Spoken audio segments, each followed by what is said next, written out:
What's good? What's good? What's good, KT family? What's up, KT crew? How you guys doing? What's up? Good morning. Good morning to everyone out there. What's up? What's up? What's good? What's good? We here. We are in the building. Let's go. Another Saturday. Good morning. Yeah, man. What's up, guys? Man, it's been a long week. What's going on? When you guys get here, tell me where you are viewing from. I like to see exactly where my folks are coming from.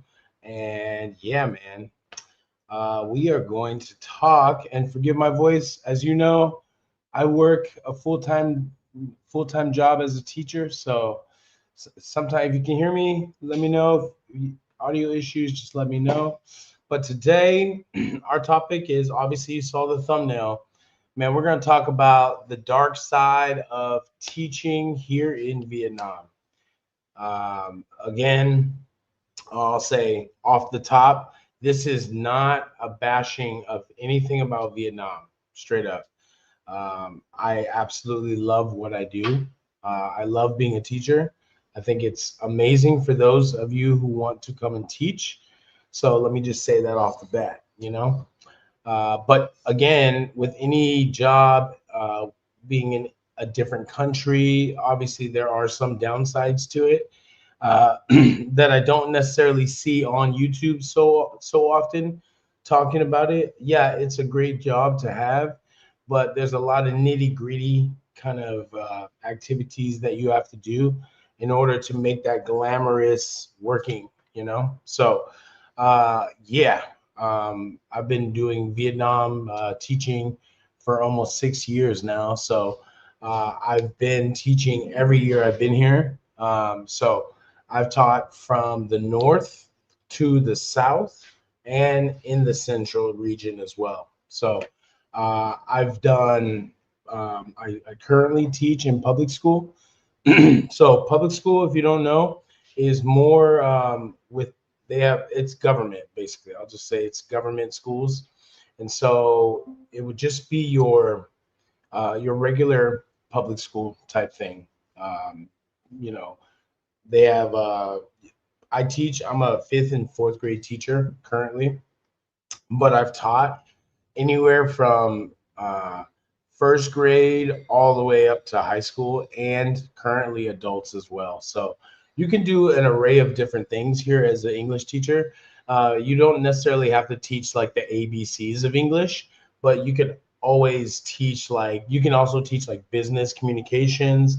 You can also teach like theory. No matter what kind of teacher you are, and just kind of a shout out to all the special need teachers.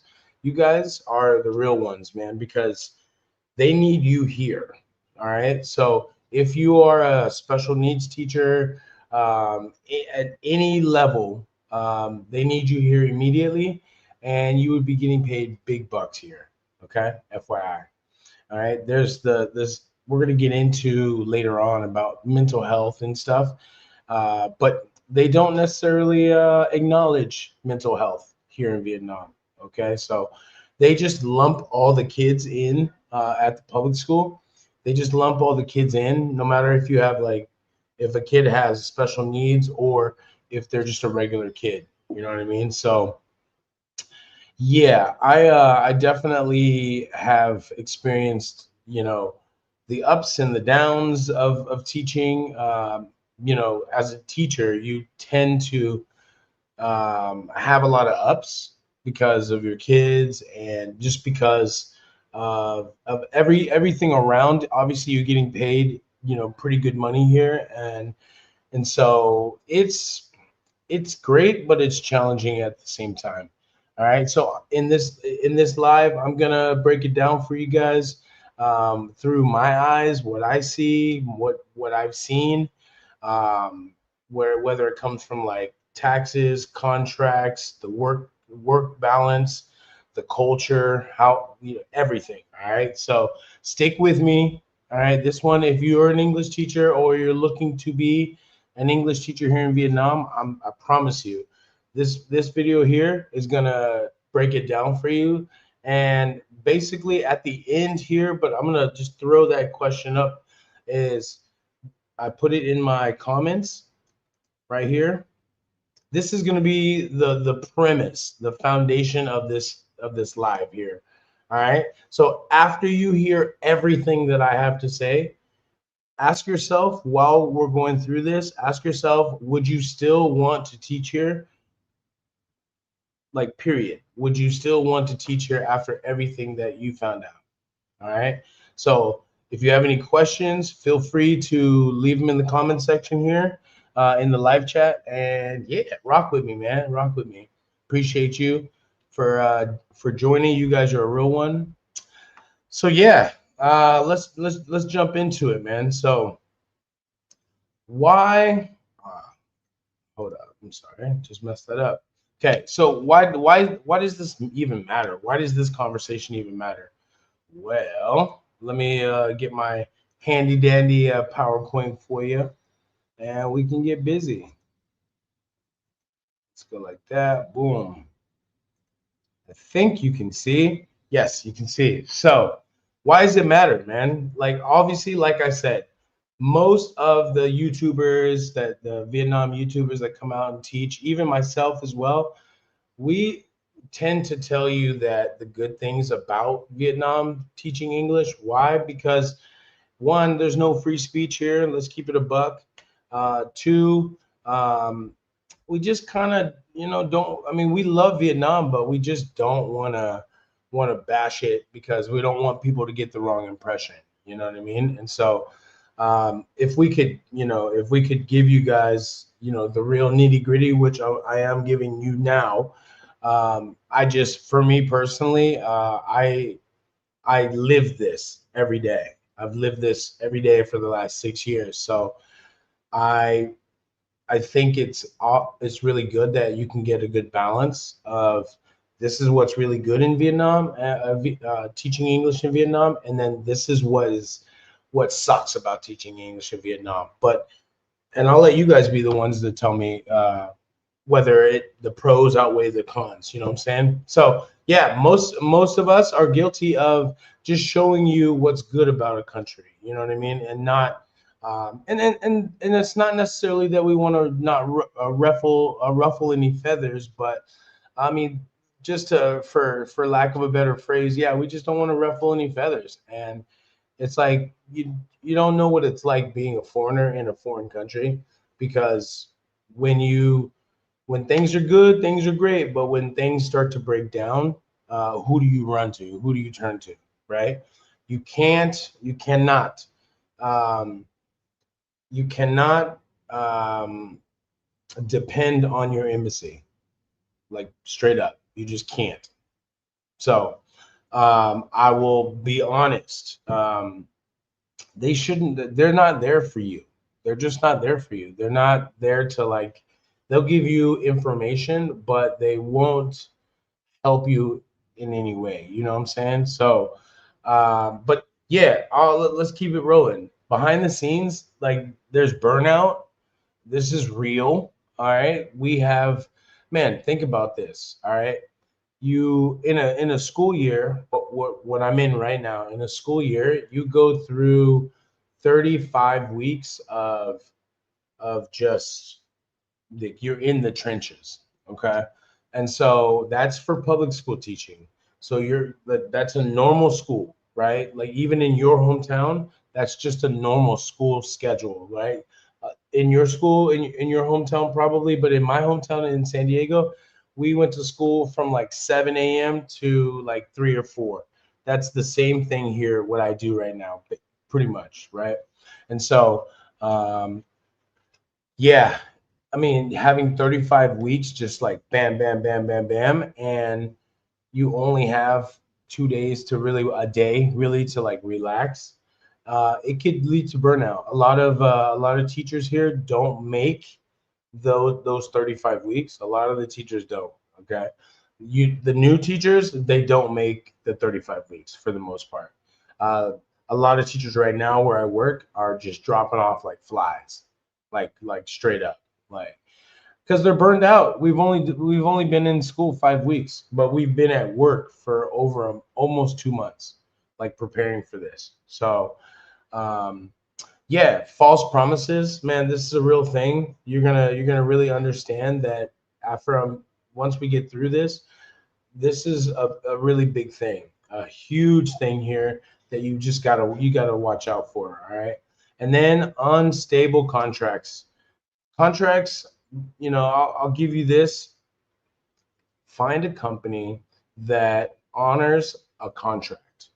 Okay, that they respect that, because and they pay on time, because too many companies, even especially here in 2025, have been trying to do some really shady, dodgy stuff that, um, a lot of teachers screwing over a lot of teachers, man. I mean, I'm talking about foreign and Vietnamese. Majority foreign, majority of them are foreign. They're screwing them over, but there are also, I mean, there's majority Vietnamese, but they're screwing over Vietnamese as well. Okay, so it's not isolated. Just a FYI. All right. So, yeah.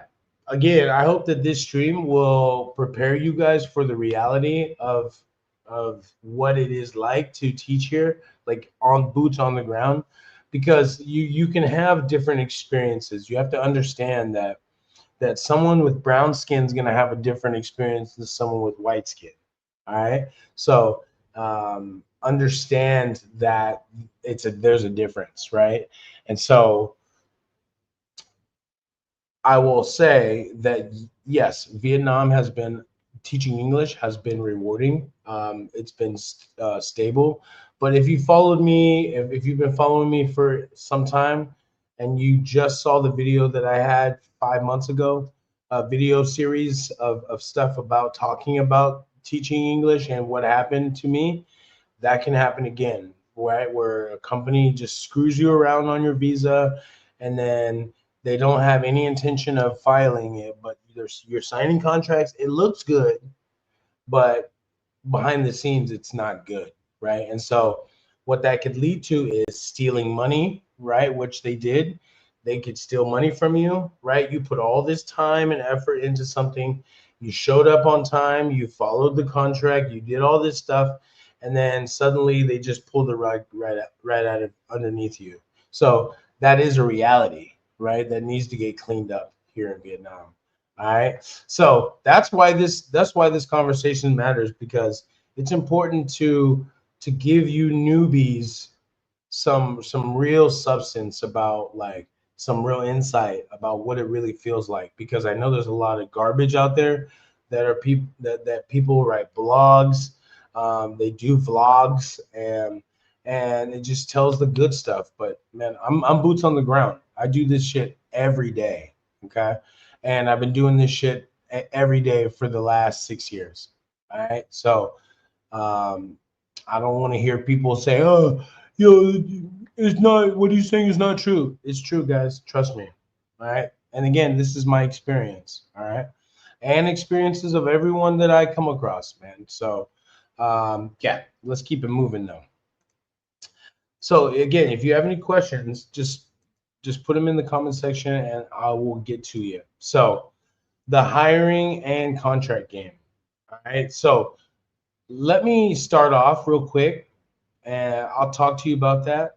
But I wanted to drop what sparked this conversation for me, and this to do this live was this news article that I saw. I actually saw the video of it, and obviously I can't show it obviously here on YouTube because it'll get demonetized, but and they'll remove it. But before I want to show you. So before us teachers we feel this every day. All right. I just want you guys to understand that we feel stressed every day. Why? Because this place is really chaotic. It's really chaotic. Everything around you is fucking chaos. All right. But it moves moves slow. It moves great. It does move at a good pace, and you can at times get shit done, but at the end of the day, it's fucking chaos. Excuse my language, but it's chaos. All right. And so understand that different companies offer different benefits, offer different pay based on your skin tone. That's real. Okay. Um, a lot of companies in 2025 are trying to make the new teachers pay for all their visas and pay for everything. So that's not normal, FYI. That's not normal. It's generally a company will pay for your stuff, but they'll get you in a long-term contract, which means a year, 1 year. And then so this is what could happen. They could have you pay for it, and then at the end of the year, when you finish your contract, they'll give you that back. Okay. Some companies do work it like that. Other companies work it differently, but eventually they'll pay for it. Okay. As long as you show that you're a good employee and whatever, they'll generally give it back to you.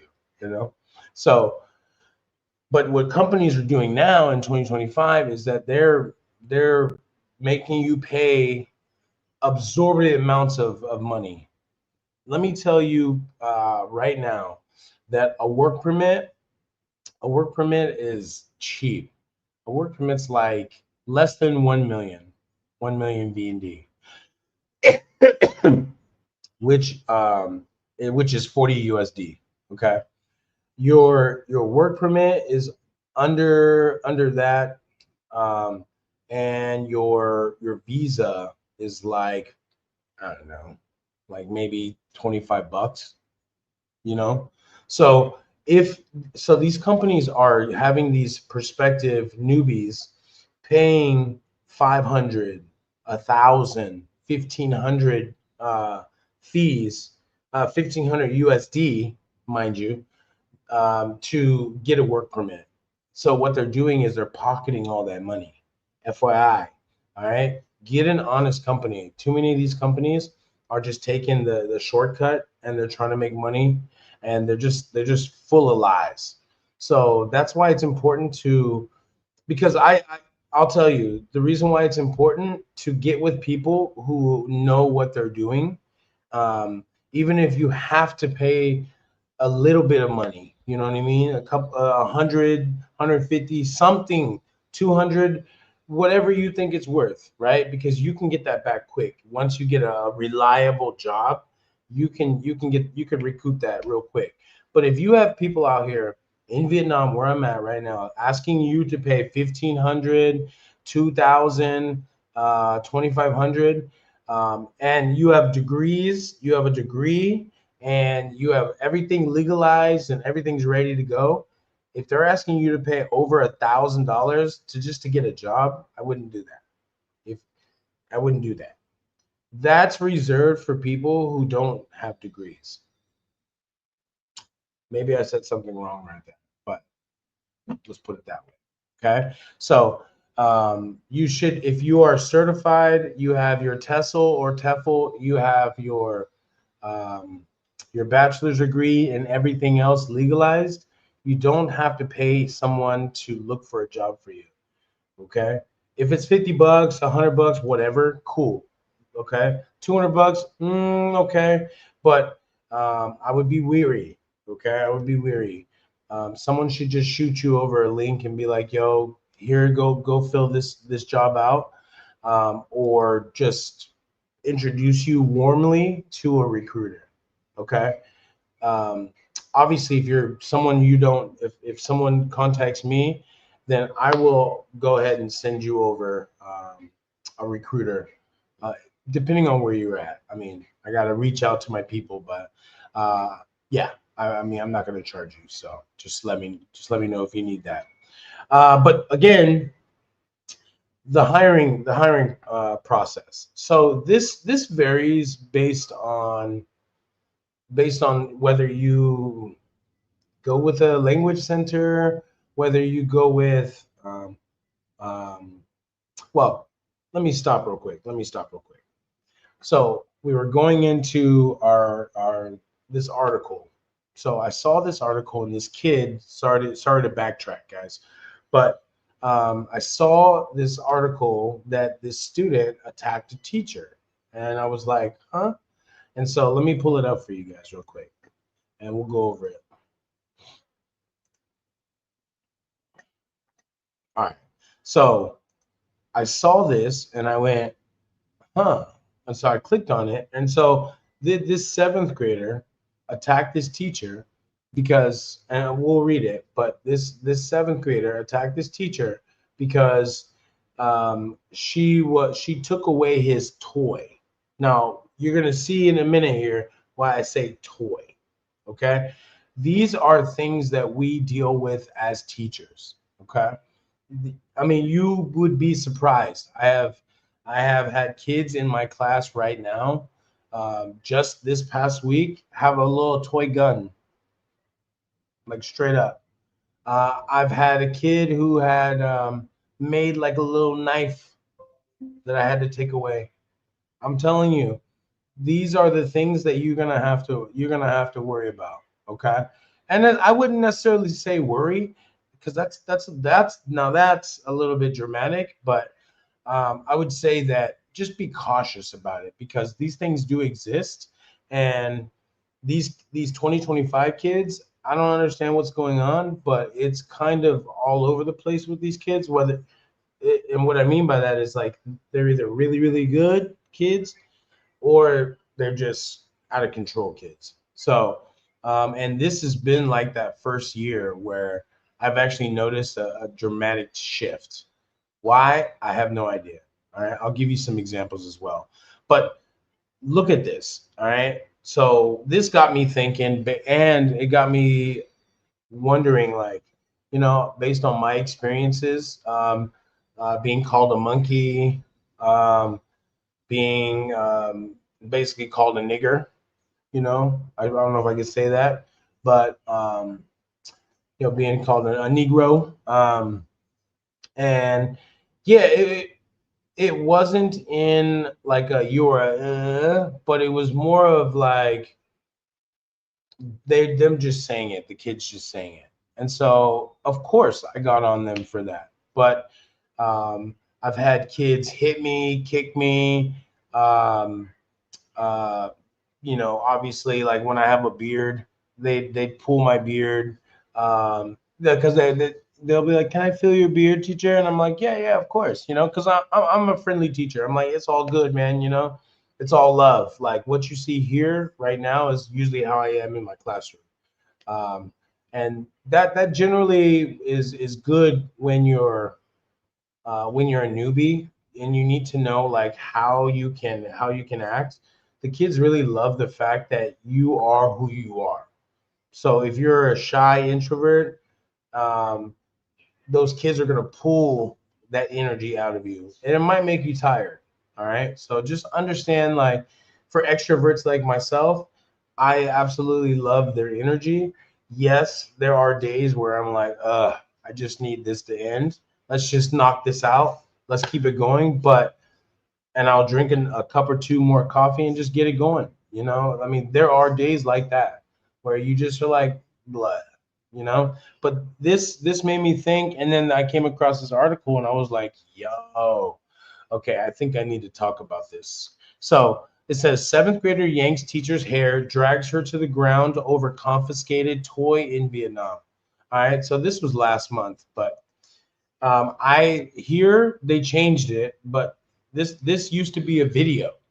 All right, I should have downloaded it, but this used to be a video. I think I might have downloaded it actually. I will look for it. But now they put a still photo in it. So if you can see right here in this red box, you'll see the student is in the red, and you'll see him holding like a white figure, and his left arm is on her, grabbing her hair, right? So what this video showed was this kid was slamming his teacher's head against the desk, like probably 6 to 7 times, to where the teacher fell on the ground, and then he got on top of her and started to choke her out. And so that's what this video showed, trust me. All right. And these kids, look at how these kids are responding. No one came to her rescue. Not one kid.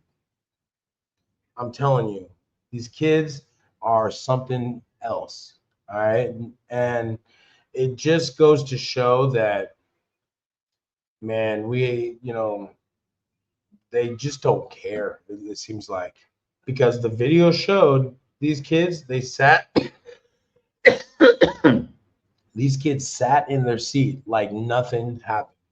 And I've experienced this before where kids would be fighting in my class, or they don't really fight, but they like nitpick at each other, and then they get in each other's face, and then one will start crying, they'll start crying and stuff. And the kids will just sit there. They won't do anything, like nothing. They won't even get out of the way, right? Obviously, you can see this girl here in the blue.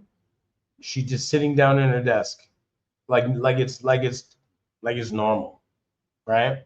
And so let's read it. A classroom video showing a 7th grade boy in Hanoi yanking his teacher's hair, forcing her head down and dragging her to the ground to snatch back a confiscated toy that has gone viral, prompting an official response from the education ministry. The incident happened 3 p.m. September 16th in the Dinkon ward. According to the surveillance footage, the homeroom teacher had asked a female student to hand over a sharp toy. Look at this sharp toy. Okay. Look at that sharp toy. Is that a toy? Is that a toy? All right. The toy's owner, male students sitting in front, reacted violently. He grabbed the teacher's hair, pushed her head down, and continued until he regained the toy roughly 2 minutes later. The video spread widely. Yes, I saw this. And I was in shock. Like, seriously, as a teacher, I couldn't believe the video. I went, what the heck? Because it took me a minute to understand that. I thought the teacher was in the red. And then I realized, oh, she's the one. And then, yeah. So, so the punishment then. So what also I was shocked about, not shocked, but I'm not shocked by this, by the apology and how people reacted to it. I'm not shocked by that. This is what happens on a daily basis right here. Okay. School officials required the boy to apologize to his teacher in front of the class immediately after the event. His family later asked for him to be given 10 days off from home for home discipline, which the school approved. Huh? Okay. Two other classmates, including the girl holding the toy, were asked to write reports explaining why they did not intervene, with both saying they were afraid given the boy's size and aggression while yielding a sharp object, which is, yeah, of course, I get that, which measured 16 centimeters. 16, that's a toy. That's a toy? Crazy, right? Okay, so anyways, the rest of this, it just says, what the blah blah blah blah what they're gonna do. All right. So I mean, look at these headlines right here. Okay. Again, this is the dark side of teaching English. This is what we go through as well. All right. And if you have any insight, you're a teacher as well here in Vietnam, and you have stories, share it with me, man. I would love that. Or lady. So, U.S. educator calls for parents to discipline kids at home. Okay. Principal suspended after students abuse teacher. Again, this is a different one.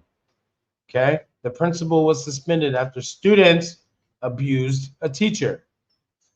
Girl beaten by 7th grade schoolmates in Central Vietnam. Okay. So this is what some of the people said, in the comments under this article. That's a knife, not a toy. The boy should be expelled from school and forced to go to continuation school instead. He's old enough to know right from wrong. I mean, there's no such thing as a continuation school as far as I'm concerned, as far as I know. Yeah, it's not like the West here. The punishment, I'm not surprised, but well, excuse me, the punishment I am surprised because I mean, he physically hurt a teacher. You cannot do that. And yet they just asked him to apologize. And then what? They give him 10 days off from school to get home discipline. It's not going to fly because what they're going to end up doing is they're going to put him right back into the same class. And the teacher will be the same teacher. It's his homeroom teacher. His homeroom teacher. So it's different in the West. Here, homeroom teacher is their teacher. It's their teacher. All right. I am a special teacher. Okay. The company I work for, I'm special. So we're a third party company. So we come in and we teach, different. They have, I mean, hundreds, if not thousands of schools and a contract with, and they just, teach them English, science, and math. So we're special. We're different, right? But a homeroom teacher is like their main teacher for the school year. So for him to be putting his hands on his homeroom teacher, that's a really big deal. Okay, and she's a female as well. That's a really big deal. Okay, they don't really take too kind to that kind of behavior.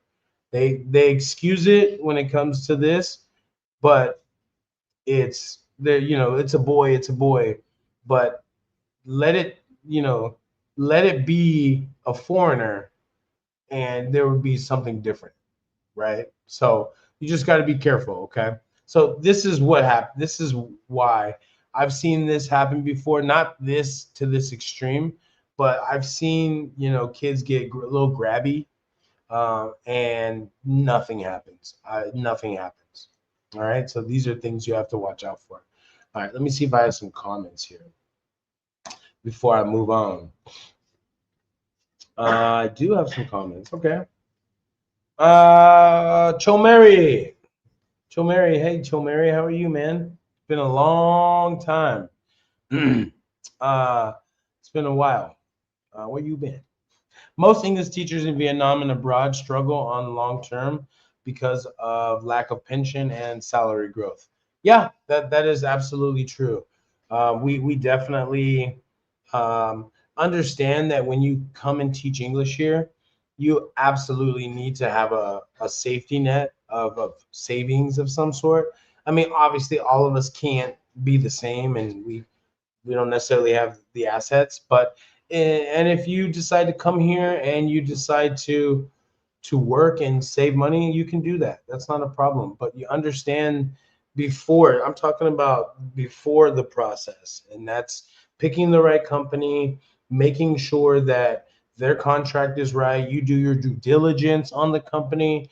And I'm about to show you some ways you guys can do that you can actually do your due diligence. Excuse me. So yeah, but the salary growth, it's the same. I mean, they generally don't give you a salary growth if you're just a teacher. Okay, you come in at what you come in, and that's it. Generally, if you stay with the company longer, they'll give you a little bonus. So it's more of a bonus, not like a salary growth. So yeah, Chomeri, you're very absolutely right. It's good to see you. Salute to you, sir. Burnout is very, Chomeri says, thanks for the comment, by the way. Again, Chomeri says, burnout is very common among teachers, plus loss of voice right here, right now, and no paid sick days. Yes. Not sure if the compensation is worthy. Yeah, that's all facts. Those are all facts. Burnout is a real thing. It's gonna happen, unless you're just enthusiastic about it, like let's go, let's go, let's go. I am like that. I'm very enthusiastic, but um, they don't see a lot of teachers like me. I'm very energetic in the classroom, and but they, even for teachers like myself who have a lot of energy, it's a lot of burnout. It can lead to burnout as well. So you got to pace yourself, especially if you work for a public school. You have to. This is a marathon. Your mentality is like, yo, this is a marathon, and I'm not gonna sprint my way through this whole every day, because the everyday grind is it's taxing. Trust me, it's taxing. People want to quit already. It's only been 5 weeks of actually starting in school, and it's pretty crazy, man. I mean, really, it is pretty crazy. I'm a vet. I'm a veteran at this shit. I've done this shit for a while. I actually did this again when I was here before public school work, and it's grueling. It's grueling. The pay is good, really good, but it's grueling, right? Because of the time and all that stuff. But whatever, I'm getting ahead of myself. And yeah, loss of voice right here. Every Saturday, you guys can hear it. I haven't had my voice. I haven't had my voice in months. I'm not gonna lie. It's probably been 2 months I haven't had my voice. So yeah, if you guys have heard my videos in the last 2 months, you guys are getting like the reduced voice, Kevin, because um, I'm always screaming and talking loud and boisterous and yada yada yada.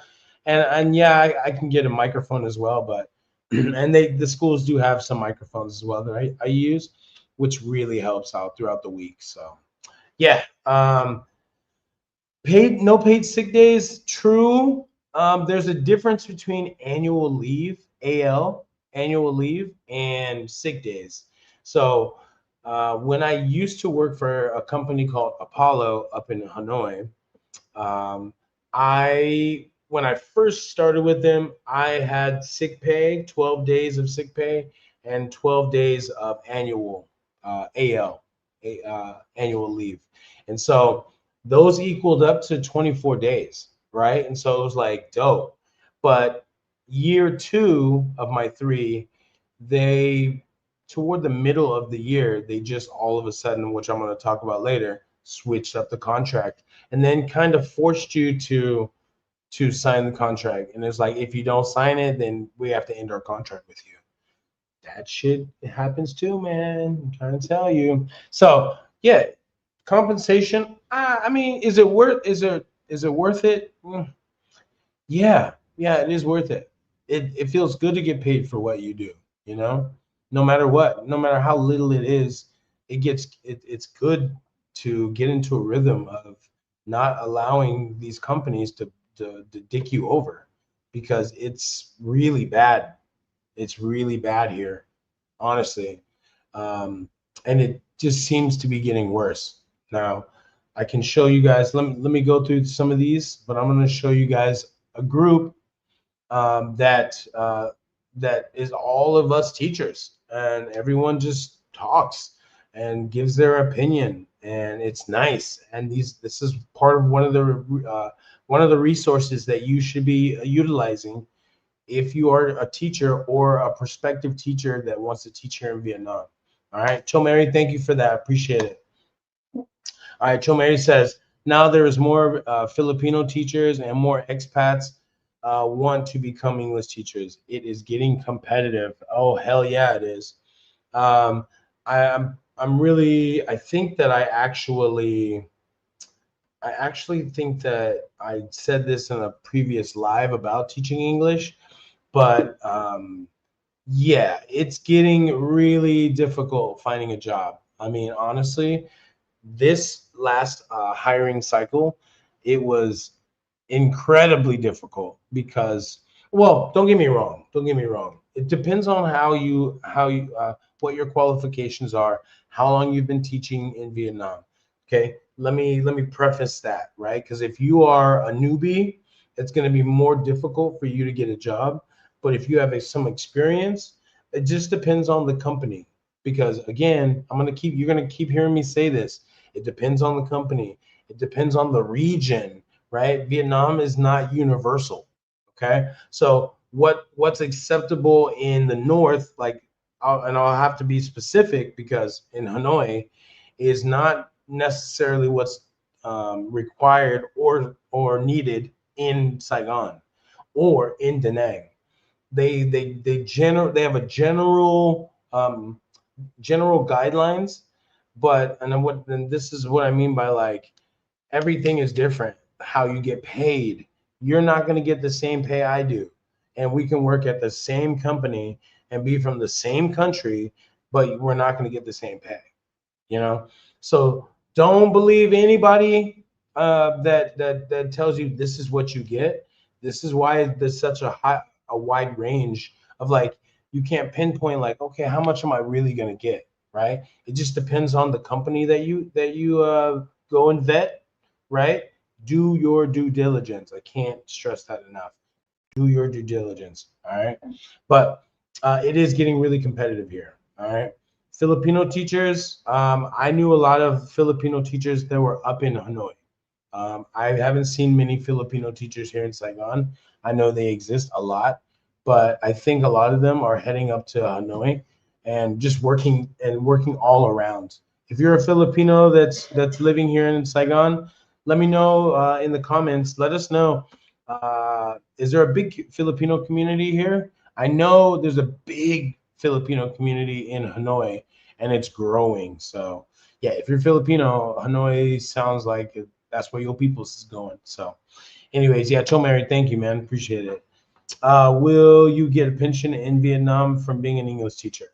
So there's a thing called social insurance that we pay into every month. So your employer pays into it. And again, if you have a good employer, they will abide by the law. This is why a lot of these companies will not pay the social insurance. And so on paper, yes, I will get some sort of benefit, right? Because I've paid into it, right? And as long as you work, legally, you can draw from that. Okay. Now, whether you'll get it or not, who knows? But you're legally, we have to get it when we leave Vietnam, straight up. All right. So, yes, eventually, yes. But I mean, who knows how much it'll be? I know that I've gotten receipts and stuff. So, on paper, sound good, but I'll believe it when it's in my hand or in my bank. You know what I'm saying? But yes, I will. Thanks, brother. Appreciate it. Let's go, Raul. Raul, sorry if I'm messing that up. Tesla says, "Hey, mention the process of having your IB or degree a legal document." Yes. So, yeah. So there through the process of getting, well, that's basically what I'm about to go into, anyways. I'll come back to you guys' comments. So that the hiring process. All right, good segue. So when you go through the process of starting a job, I always recommend be in this country. Don't look for a job abroad. Don't do it. Get here, get a job. However, there are some steps you need to understand before you get on this plane. There are some steps that you need to understand and that you need to take care of when you are in your home country. Legalize. Okay, first, get 3 copies of your documents. Get 3 copies of your documents. Okay, that's your bachelor's degree. Okay, get a certified copy, and all I mean by certified is you're going to need the copies. Those three copies. Make sure you bring your birth certificate. Get a copy of your birth certificate. I'm gonna tell you everything to get: birth certificate, bachelor's degree copy. Make copies of these things. I mean, you don't need to do your resume because you can print that out real easy. You need your I'm blanking right now. Affidavit. You need an affidavit of your name if your documents don't say the same thing, right? If you have a master's degree, get that, get all that. If it doesn't match your passport, name, right? and it's very important that it does match your passport name. If it doesn't match your passport name, you need to get an affidavit from the U.S. Embassy. Okay. And basically, they're going to stamp the U.S. Embassies in the U.S. is going to stamp it, and it's going to be certified.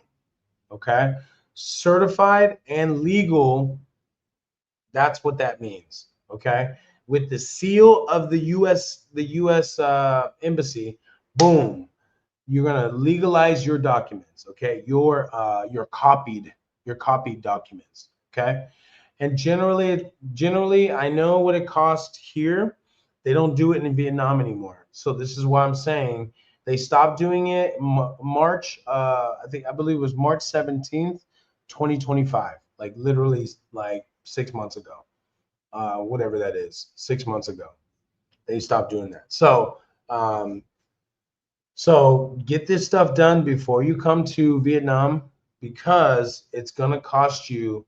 Um, 3, 4, 5, 6, 7 times more if once you get here, and then you're like, oh, I totally forgot, and then you're gonna need to send them back to the U.S., and then they're gonna need to come back. You're gonna use an apostille here, so you're gonna need your TEFL, so bachelor's degree, master's degree, doctorate degree, whatever, um, your TEFL or TESOL degree, certification teaching, and I would get your birth certificate.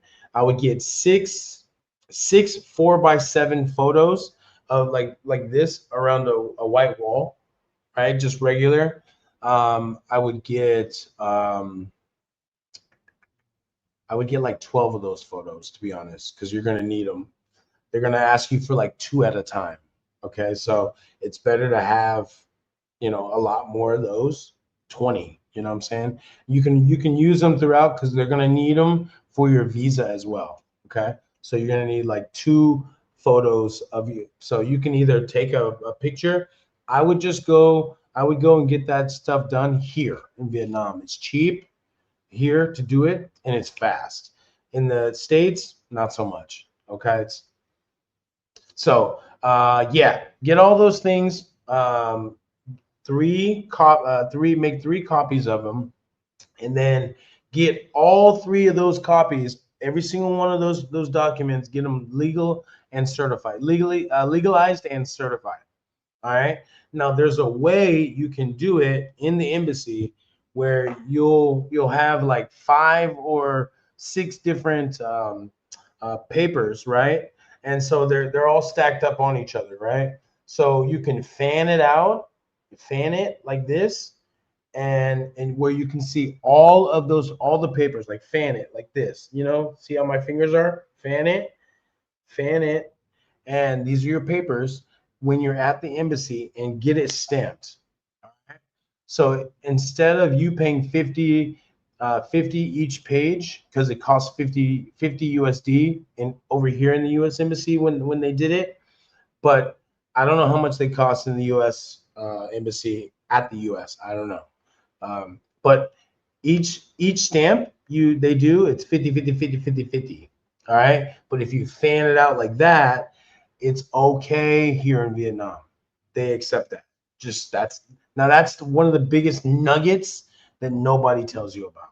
Okay, do not get your documents individually stamped. It's not necessary. Okay. So the hiring game, it is just that, man. It really is just that. It's a game. It's a game here. When I first started working, I knew nothing about the game. So for me, and I do want to say one other thing. Um, if they ask you what color stamp, I would go with the red stamp. Okay, the U.S. Embassy. Go with the red stamp. Okay, I know sometimes they give you the blue one, and they gave me the blue one. Um, here, like I don't know, maybe 5 years ago, 6 years ago, when I first started working. Um, I think that one's going to work as well. I mean, it's worked for me. So yeah, it should be okay. But if you can get a choice, doesn't really matter, honestly. But um, there's a lot of red stamps here. So I assume just go with that one. But again, I have the blue one. Okay. So, and it's worked just fine. So if they give you a blue one, don't freak out. It's cool. All right. All right. Let me share my screen with y'all and go like this. All right.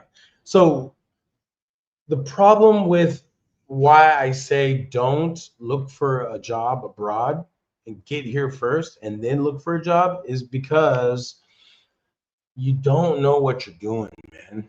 You know, you're more susceptible to being scammed when when you're abroad because you're just so eager to come here.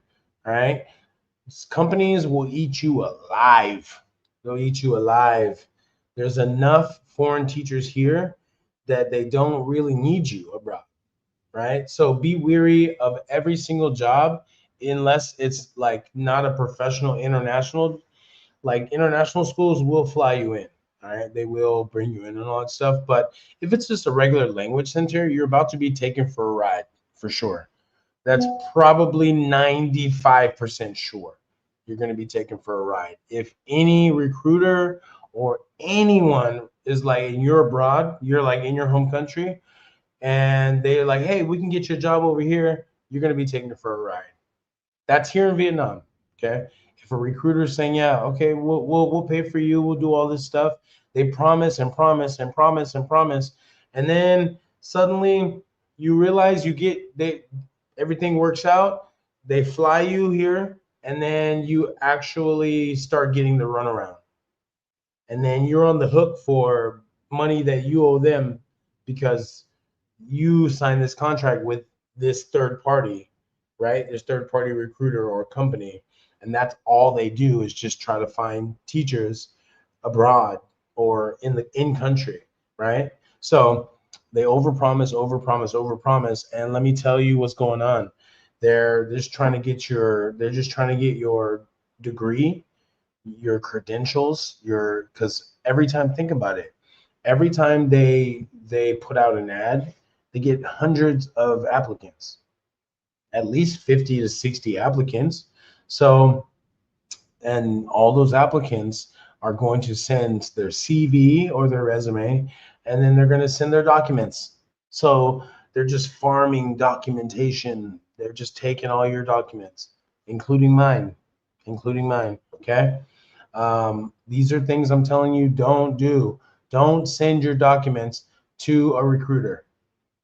Send it directly to the school, okay? Or if the recruiter is part of the school, like this for a fact, 100%, because you met them, you've done camera on camera, you've seen the people, you've talked to them, then it's okay to send, okay? Don't be like me, you know. Don't do what hundreds, if not thousands, of other foreigners do. Send your CV, okay? Just send your resume. All right. And if they're interested, they'll get back to you and then they'll ask you directly, hey, can you send us your stuff? And then we'll keep it moving from there. All right. But don't ever send your documents. Okay. And I mean documents, meaning your bachelor's degree, your master's degree, your doctorate degree, your the front page of your passport. Okay. Don't ever send that stuff to anyone. I don't give a damn who they are. Seriously, just heed my advice, all right? Because they're farming all your information. Just understand that. And then you're gonna wonder, oh, why am I getting all these weird calls and weird, yeah, it's because data farming happens here too. Just saying. Um, unclear pay, unclear hours, and unclear benefits, fake or unaccredited TEFL scams. Yes, yes, yes, yes. Okay, so unclear pay. If a contract doesn't, if a recruiter, because understand this, a recruiter doesn't necessarily work for the company. They are a third party. So they don't necessarily know what's really going on with thus said company. All they're trying to do is just get you guys in the door so that they can meet their quota. All right. So understand that the recruiters that are you're going to talk to, if they're not directly involved with the company, they're going to sell you a dream. All right. They're going to sell you a dream to get you in the door to this person so they can get a commission. All right.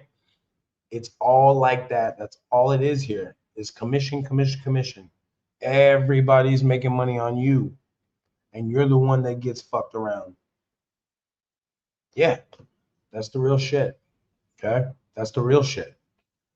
Unclear hours. If a contract doesn't have specified contract hours, right? A lot of these companies will get, will do the whole switcheroo. They'll get you to sign something, and then they'll switch over another contract. Oh, we forgot this. Call you in the office. Hey, man, can you sign this for us? We totally forgot. It's just part of the contract. And then you're like, oh, yeah, sure, it's cool. And then they added more clauses. Be weary. Trust nobody. Okay? Trust nobody. My philosophy is always, if I'm trustworthy, so I want to deal with people who are trustworthy. You know what I'm saying? So yeah, you can't you just don't know. You just don't know. Like, people don't really talk about how to go look for a job and how do you vet these people. Well, I'm gonna tell you right now, okay? But they don't really help you explain a lot of stuff, man. And it's tough. So if a contract doesn't have specified hours and it's just open, run. All right. Same thing with benefits. Run. Be careful with this one right here. These TEFL scams. Although it does not matter what the TEFL or where the TEFL came from, it doesn't matter as long as you can handle yourself in the classroom. That's cool. But there are a lot of scams out there. You don't necessarily need to pay. You can get online for like $10, $15, $20, $30, right? You need 120 hours. That's it. So if you can find a certification that's 120 hours, then you're straight. Online, cool, go for it. All right. Visa loopholes and last minute cancellations are common. That is correct. Let's say that you live in Ho Chi Minh City and this has happened, and I drove 45 minutes away to a school just to get there for them to say, no one told you, yeah, class canceled today. I'm like, huh? Wait. When were you gonna tell me? So I go tell my manager, call him up, and be like, hi, yeah, so it's canceled. And they're like, oh, yeah, I'm sorry, we totally forgot to tell you. Don't worry, you get paid still. It's like, but I lost 45 minutes, man. And it's little things like that that will just eat at you and be like, bruh, you could have communicated better. All right. Be ready for last minute cancellations. It's gonna happen. It's gonna happen, man. So the visa loopholes, just like I said in my video before about what happened to me and mine. It was only 5 months ago. Is that it happens, and that was the first time that happened to me since I've been here. So, but luckily, I've been here for a while, and I've been under several visas, and so I understand the process, and I understand what it looks like to get fucked around. And I thought everything was good, and then at the very, very, very, very, very, very, very, very 24th hour, they pulled the rug underneath, and it was kind of weird because I just didn't expect that. You know what I mean? That shit happens, guys. Be careful. Again, vet these companies. Ask other um, ask other expats and other teachers that you know. Like, really value those people.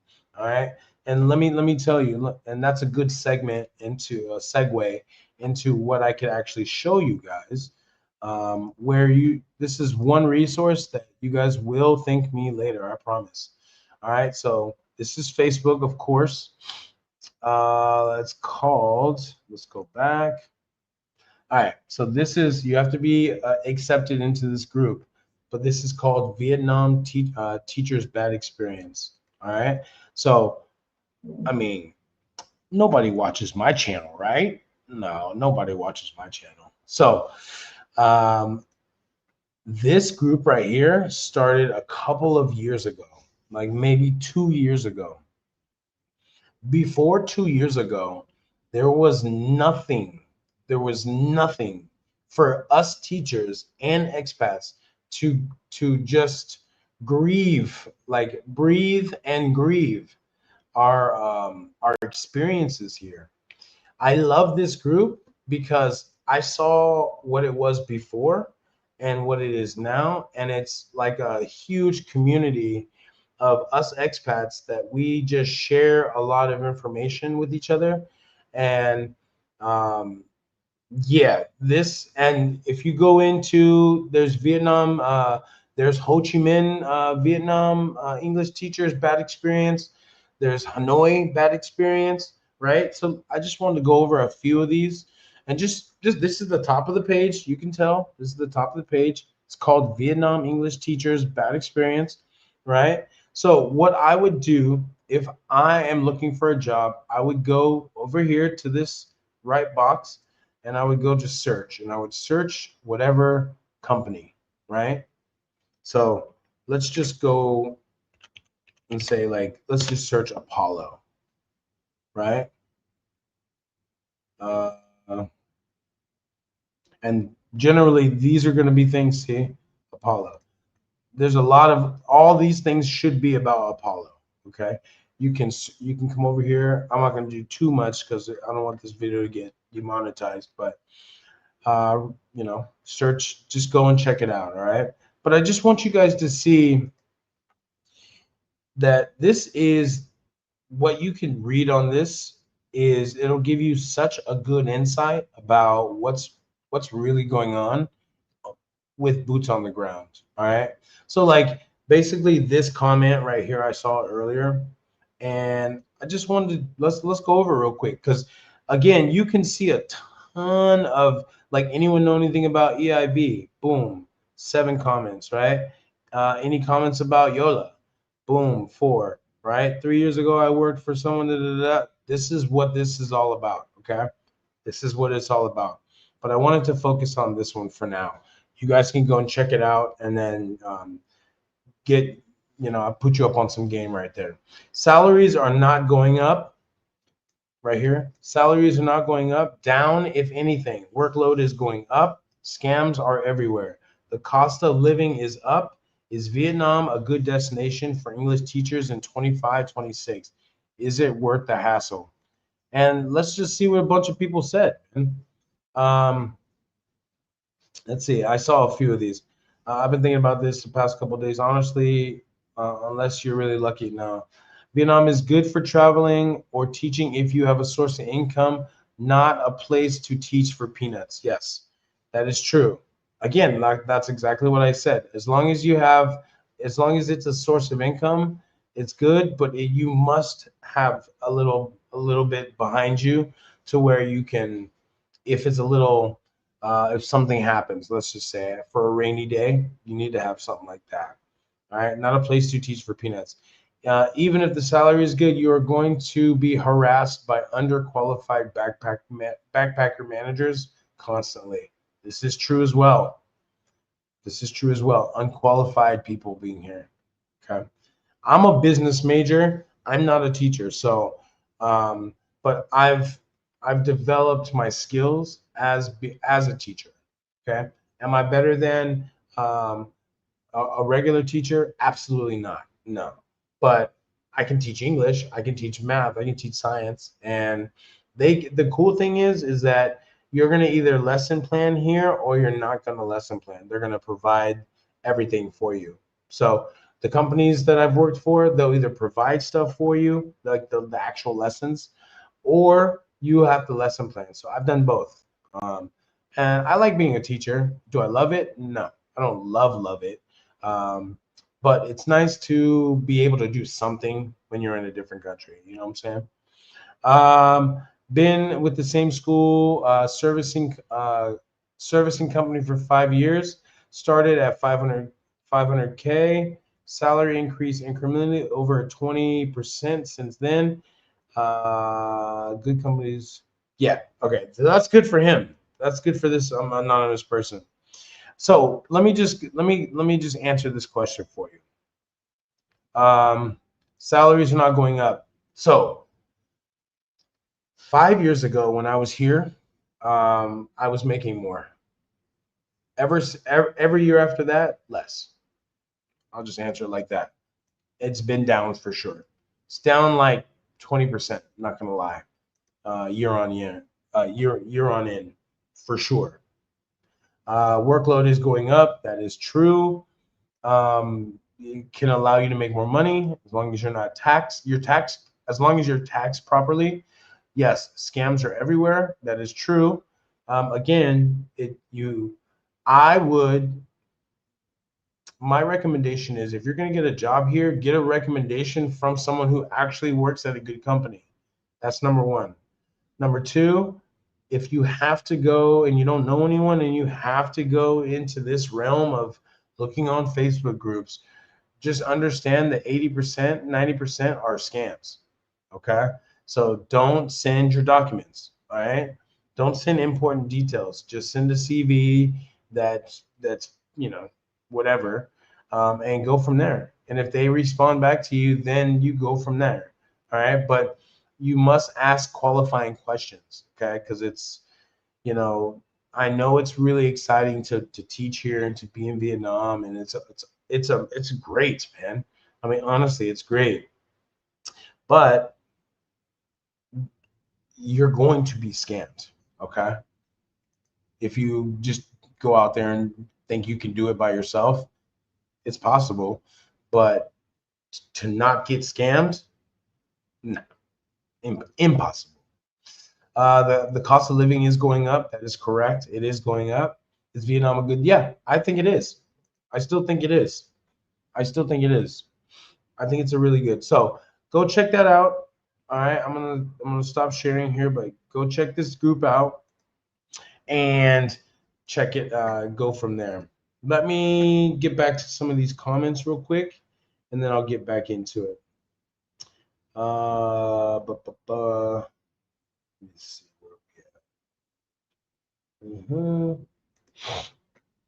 Cho Mary says, recently watched an American YouTuber who have moved back to the U.S. after being scammed at school in Thailand.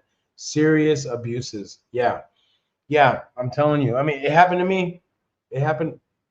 Let me get that back here. So yeah, it happened to me for sure. Sorry, I keep moving around. It definitely happened to me, and I will definitely show you guys, just because I know that. Give me a minute. Let me just go here. I will show you which video that is so that you guys can go and check it out if you would like, and then I'll get back to your comments. But this stuff happens. I just want you guys to understand that this stuff happens. So where are we at here? So it's this one right here. It's this one right here. This one was 4 months ago. And let's see. Oops, this one and this one. This one right here. How I almost lost my visa and what you shouldn't do. Okay? So it's this one right here. That was 2 months ago that I got my final, and this one right here. Okay? So I've lived it. I'm living proof, guys, that it can happen, This could get you deported for sure. I don't bullshit, man. I'm not here to glorify or gloss up Vietnam any more than I can tell you the real deal. All right. And these are the things that I experience, and um, not everyone experiences what I experience on a daily basis. Okay. So I understand that, and I'm very cautious of that. But go check this video out. It'll tell you exactly what happened. Okay. And what happens is there's a lot of abuse that goes on in this industry.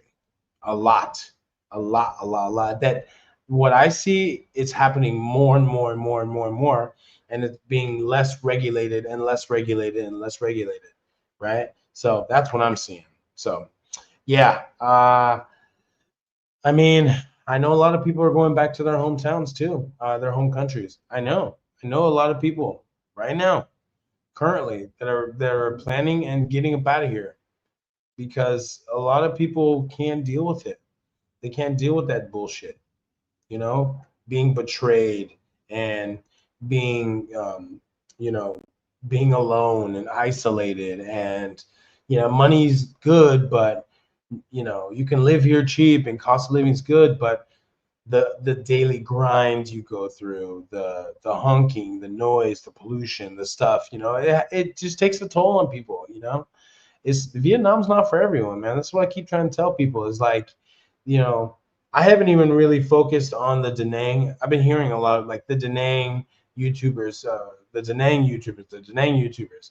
And although I have a couple of buddies that, a couple buddies that are there that are YouTubers that you guys know, um, like I rock with them, but I don't follow anyone else in Vietnam really like that.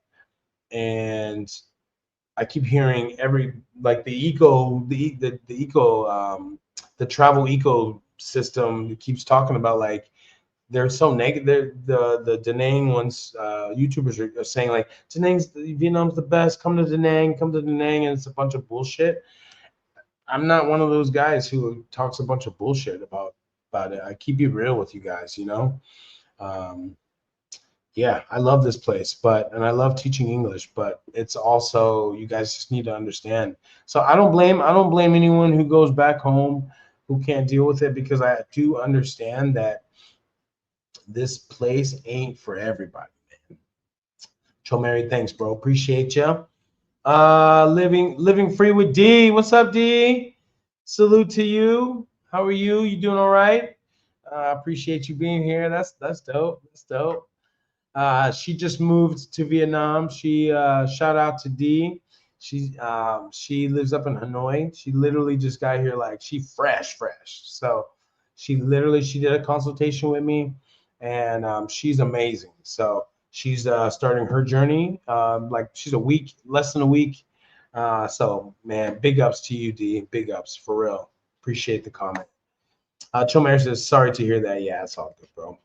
Chomari says, I feel being a teacher can deteriorate your mental health. Absolutely. And I'm glad you brought this up because I'm getting into that point. But just a little sprinkle. If you have problems with your mental health, don't come here. Don't come here. All I'm saying is that Vietnam is going to challenge you every single day. I'm not going to lie to you. I'm not gonna sit here and cap and be like, you know, it's all great and you're not gonna deal with challenges every day. But no, you're gonna deal with challenges every day. Every day. Every day. Every day. But understand that they're not the same. You don't know these people. So it's all fresh. So you could just be like, okay, I'm going this way, I'm out. But when your work is tied to your visa, is tied to your work permit, and then all that is all messy and stuff, it sucks, man, because you're like, I'm trapped, I feel trapped, I can't do nothing, and then you start to think like, okay, what can I do to get a visa? Do I really want to stay here? Should I just leave? But it happens to all of us. For most of us, not all of us, but it happens to a lot of people here that they get overwhelmed. Teaching English here, teaching in general here is just like sometimes the actual teaching part is amazing. It's amazing. Dealing with the children, it's amazing. And then there's another side to that is where there's some challenging kids, in every class that you're just like classes of 40. 40. I said that correctly. 40. So you have to manage a class of 40 kids, 38 kids, 25 kids. You're like, I got that. Yeah, try.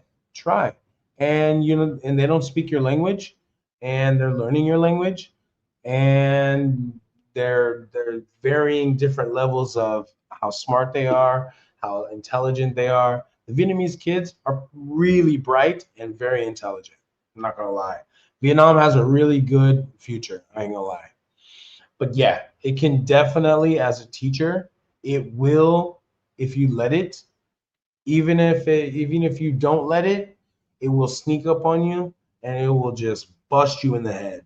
If you guard your mental health, like there are ways that I guard my mental health, which I'll give you two right now, and that is decompressing after work, like immediately.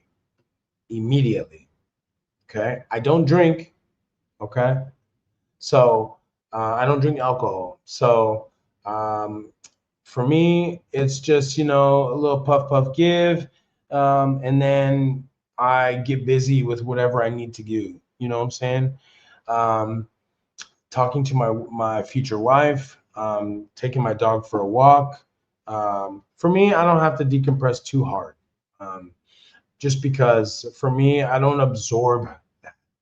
I understand now. I gotta leave that at the office and just come home. I'm not a manager.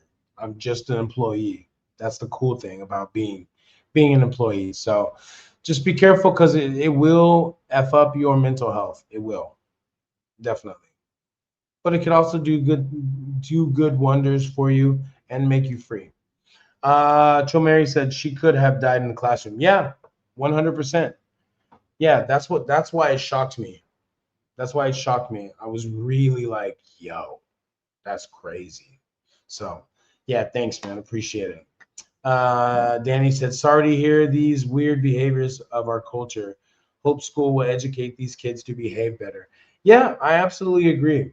I think, and like I said, I think that the Vietnamese kids are absolutely wonderful. Really. Like that's genuinely from the bottom of my heart. Or I would not be teaching.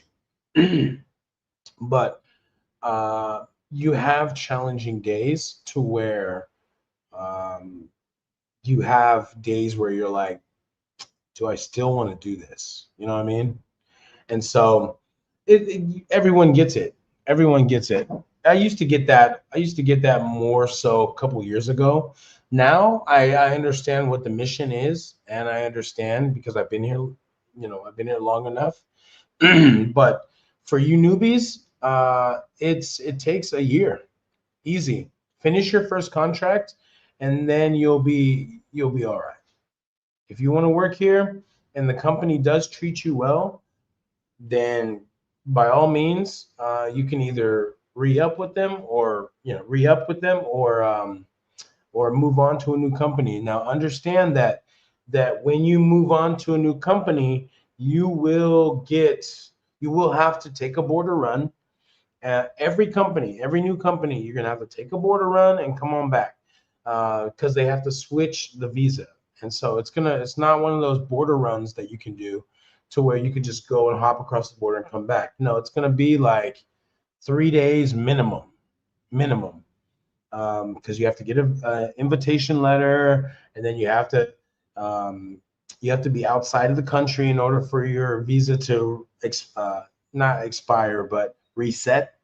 And so just understand that it's a tedious process that's quick, but it can also take a week or two to switch. So FYI. Danny, thank you. Yeah, thank you. No, the Vietnamese kids are great. It's just a matter of a couple of the kids. They're just out of control, and unfortunately, you'll realize that a lot of the parents think that us teachers are babysitters, and just because they pay money, and it's not that way, because we as teachers have a lot of pressure on us, and we deal with a lot of stuff. We deal with a lot of stuff. Yeah. Thanks for the comment. This sounds like American schools. Yeah. Thank. Living free with D. What's up, D? So yeah, this sounds like American schools. Absolutely, absolutely. It's just that they just need to. Most of the Vietnamese kids are very proper, and they will behave. They're well behaved. And then you have that 15 to 20% that are they just don't give a damn. And that's not just with us, but that's with Vietnamese teachers as well.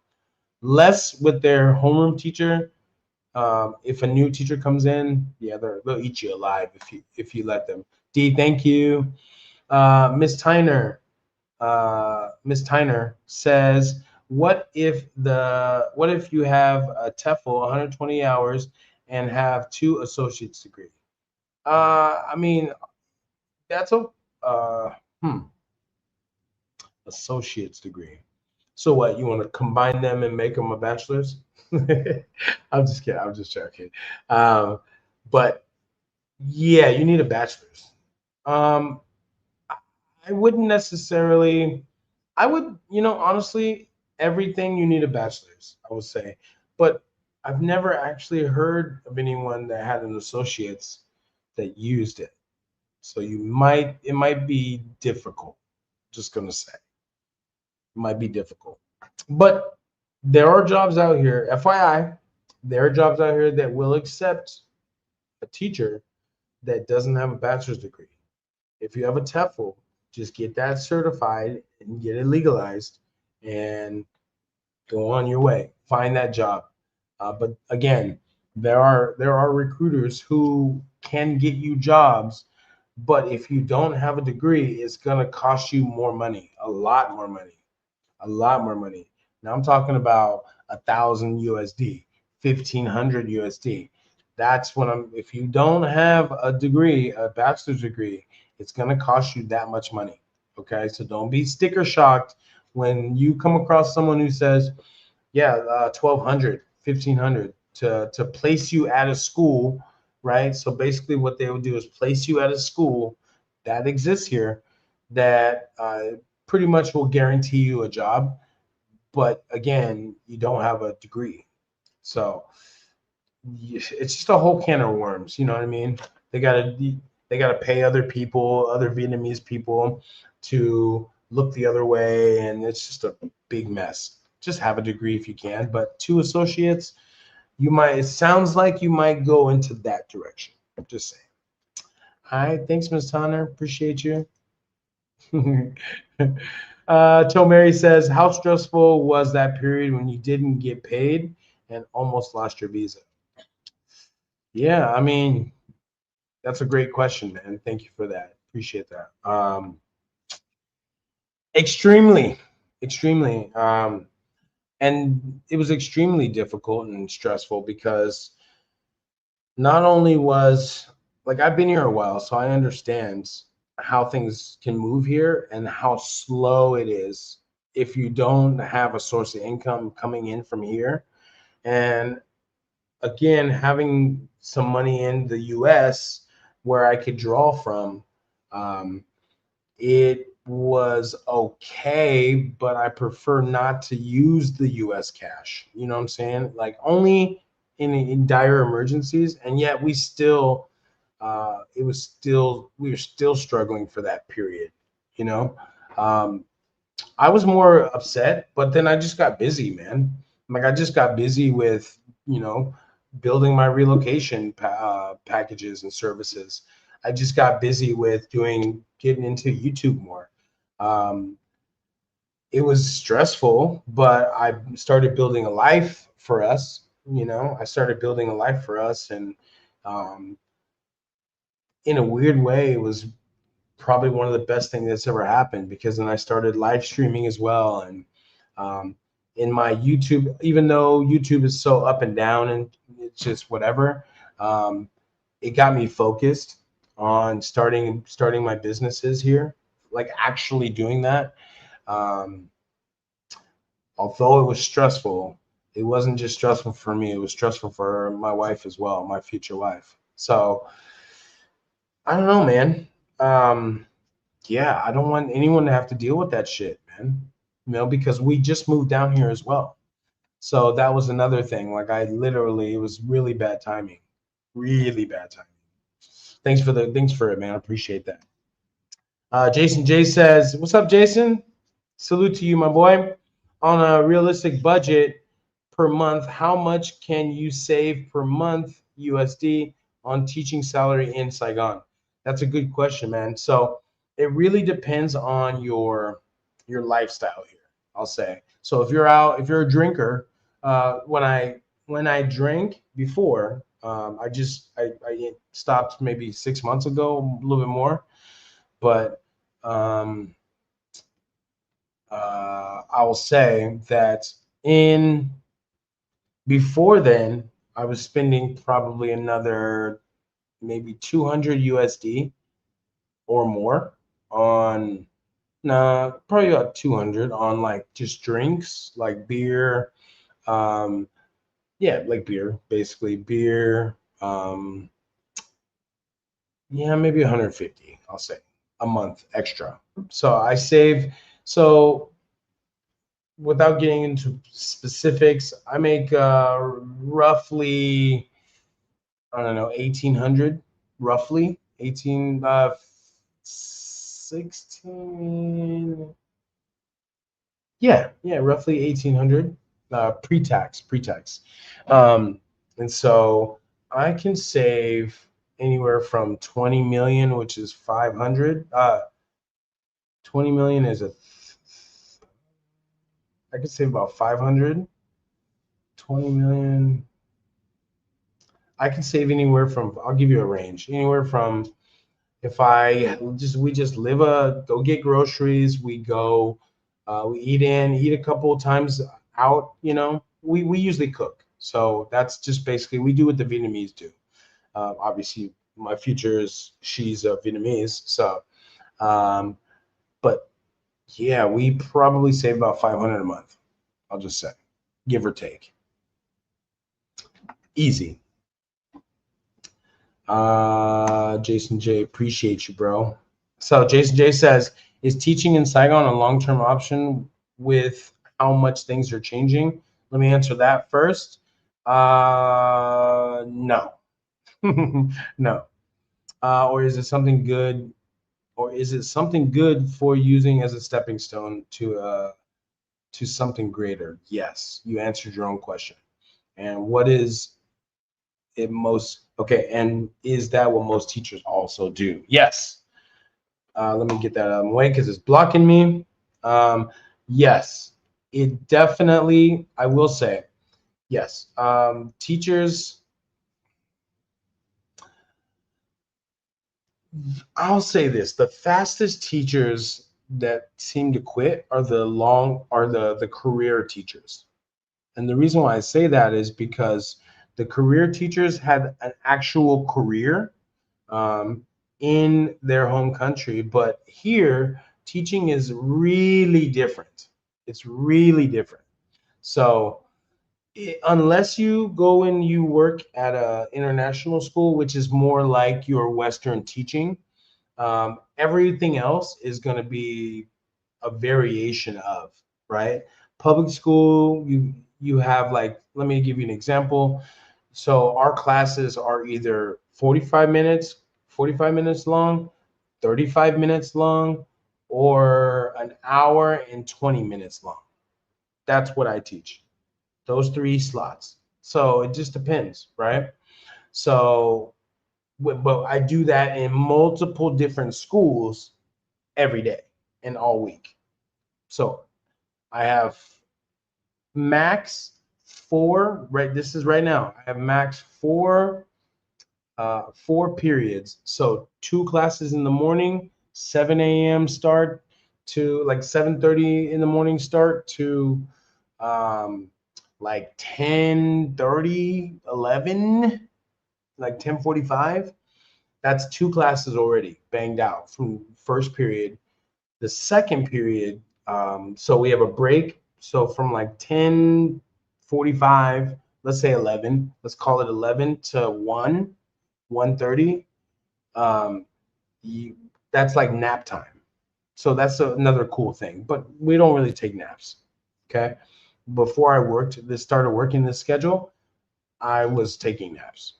Okay. I recommend you here in Vietnam, when you're here in Vietnam, take naps. It's going to help your mood. It's going to help your mood a lot. Trust me.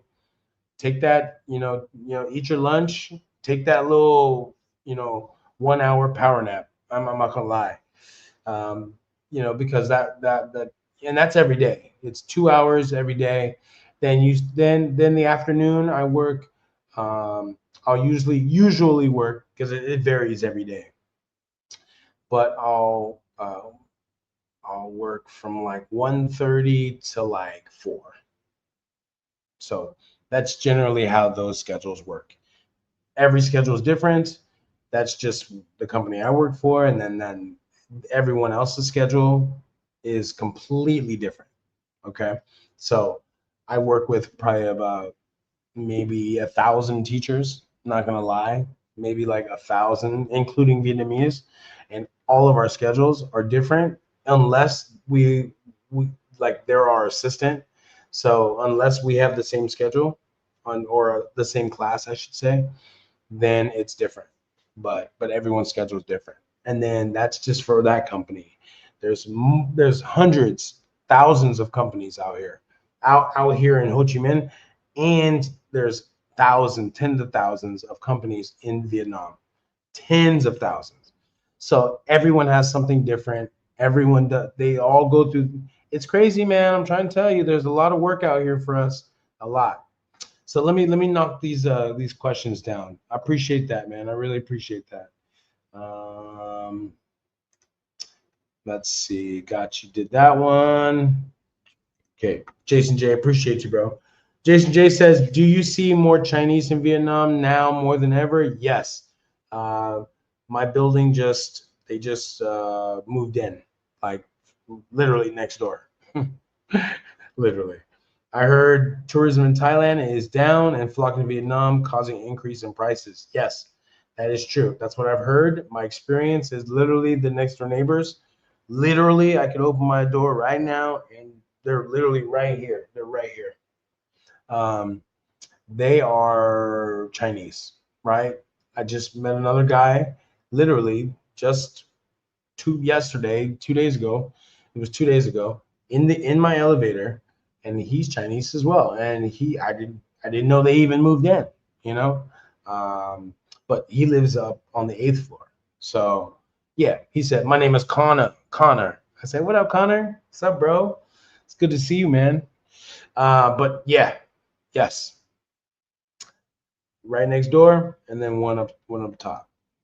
Appreciate you, Jason, man. You're a real one, brother. Miss Tyner says, "I don't know."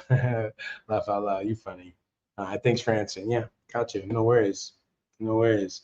Keep them coming.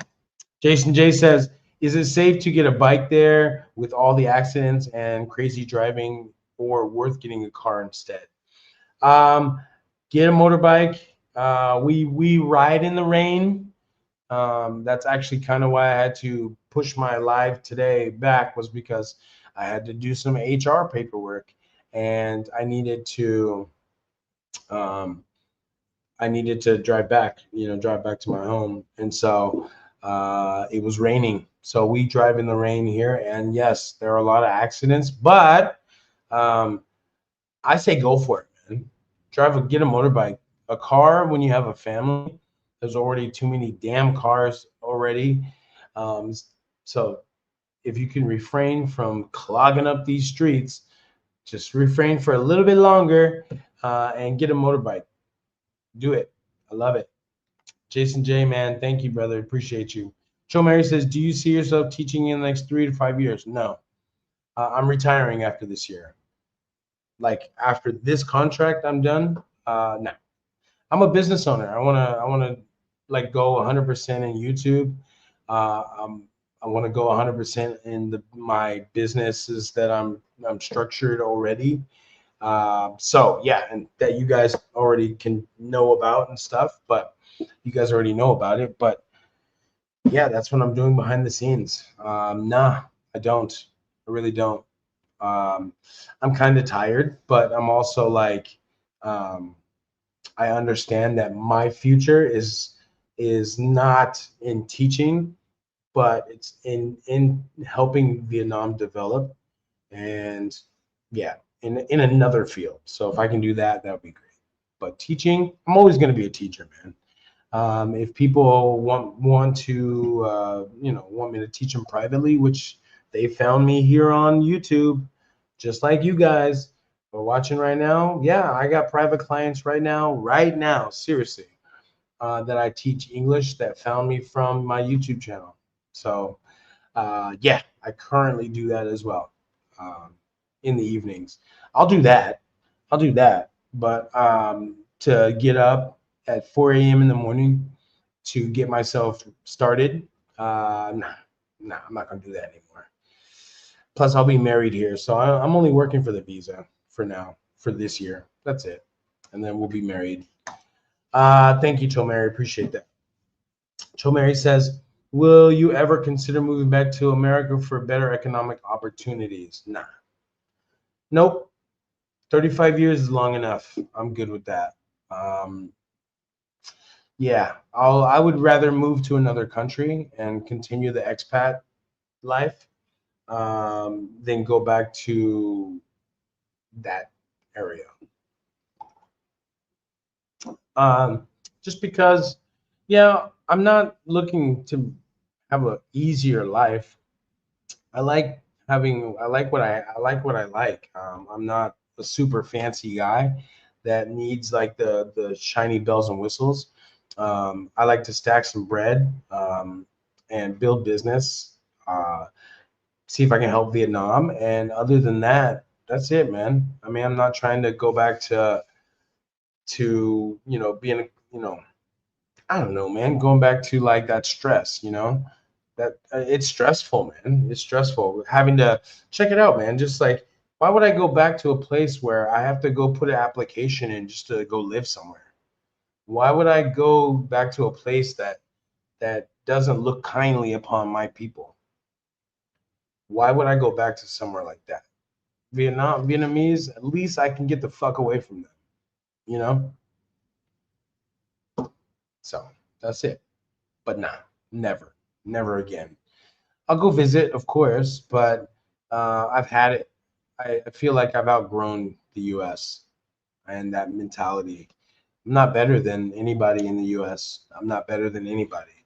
But I'm a realist, and I understood the writing was on the wall 8 years ago.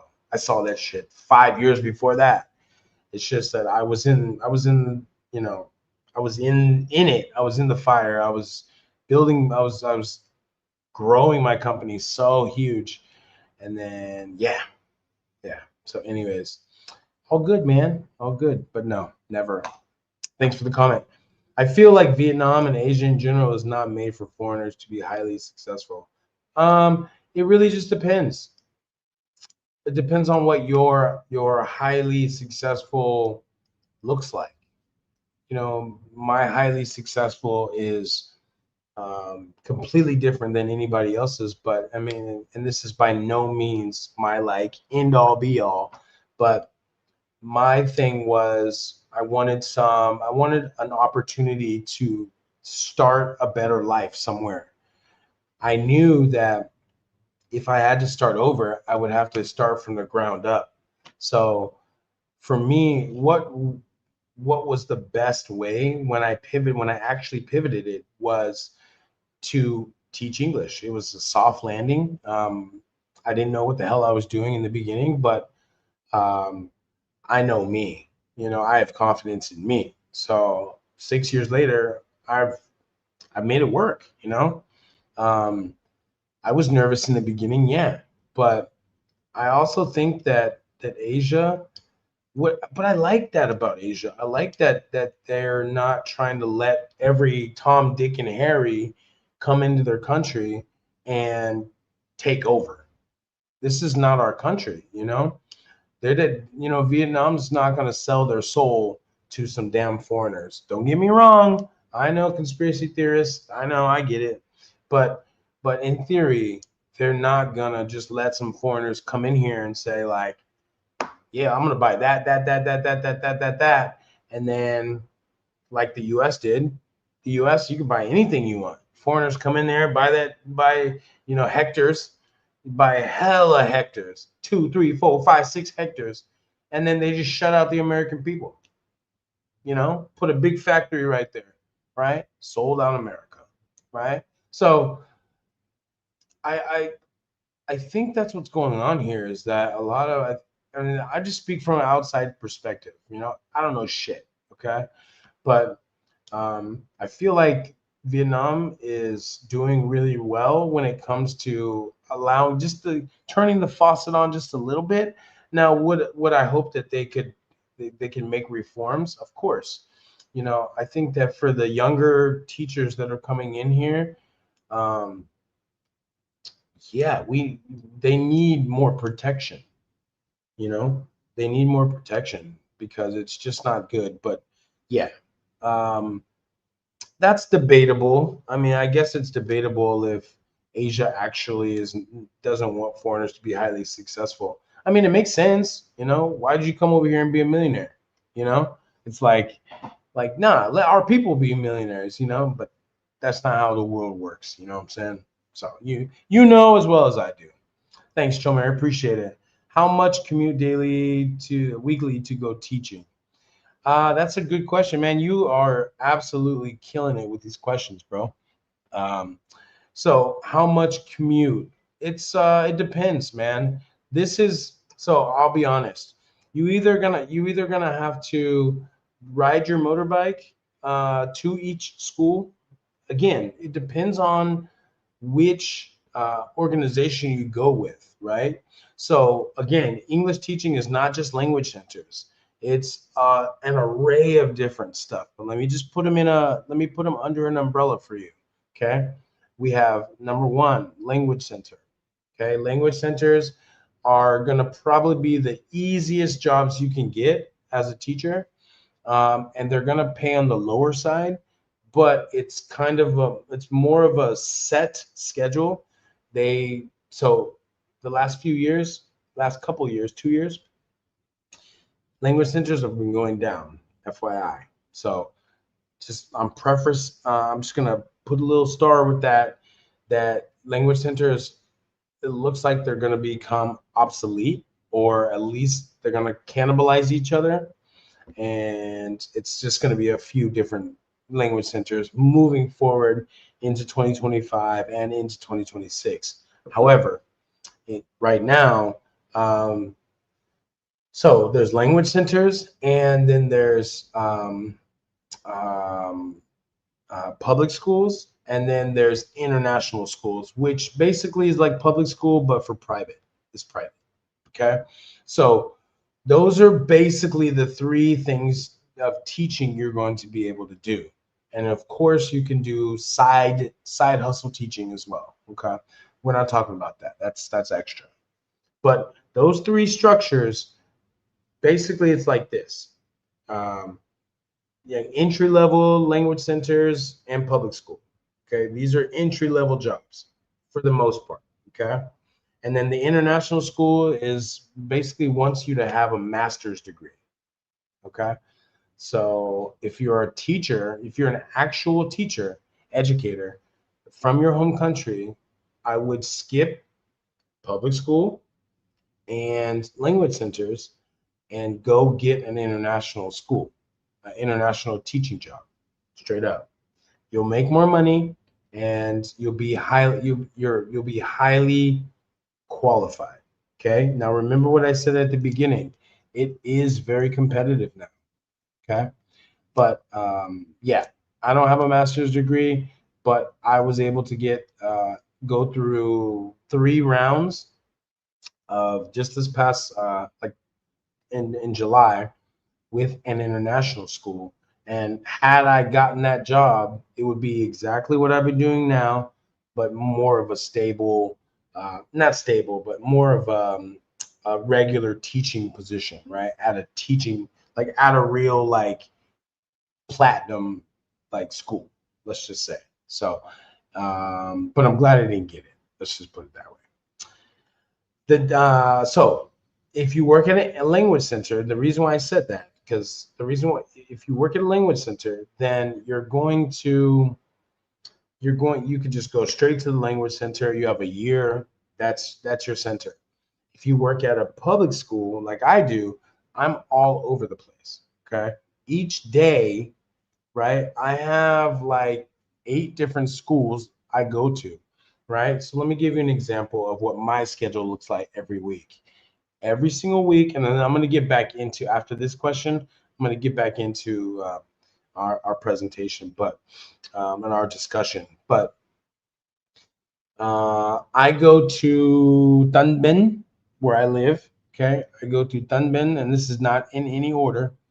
Tanben, I go to Tuduk, which is like from my house, it's like an hour away, basically. Um, I go to Dunbin, I go to Tuduk, I go to District 7. That is 40 minutes from my house. I go to District 8. That's 45 minutes away from my house. I go to District, and I have District 3, where it's close to my office, literally around the corner. District 7, District 8. Yeah, I think that's it. Yeah. So as you can see, I'm hopping around every day, right? And I go to these places 2 times a week. All right, different days. So it could be like a Tuesday and a Thursday, Friday and a Wednesday, and a Monday and a Thursday. It can be completely different, right? But it's consistent. My schedule is the same every week. All right. I do have a ton more questions, but let me just come back to you. And John Golden, I'm going to come back to you. Your question's coming up. So let's get into the work culture and what this is all about. So again, remember, we're talking about the dark side of teaching English. And so work culture, man, you know, I may say some things that might upset some people, but I'm just gonna keep it a buck with y'all. All right.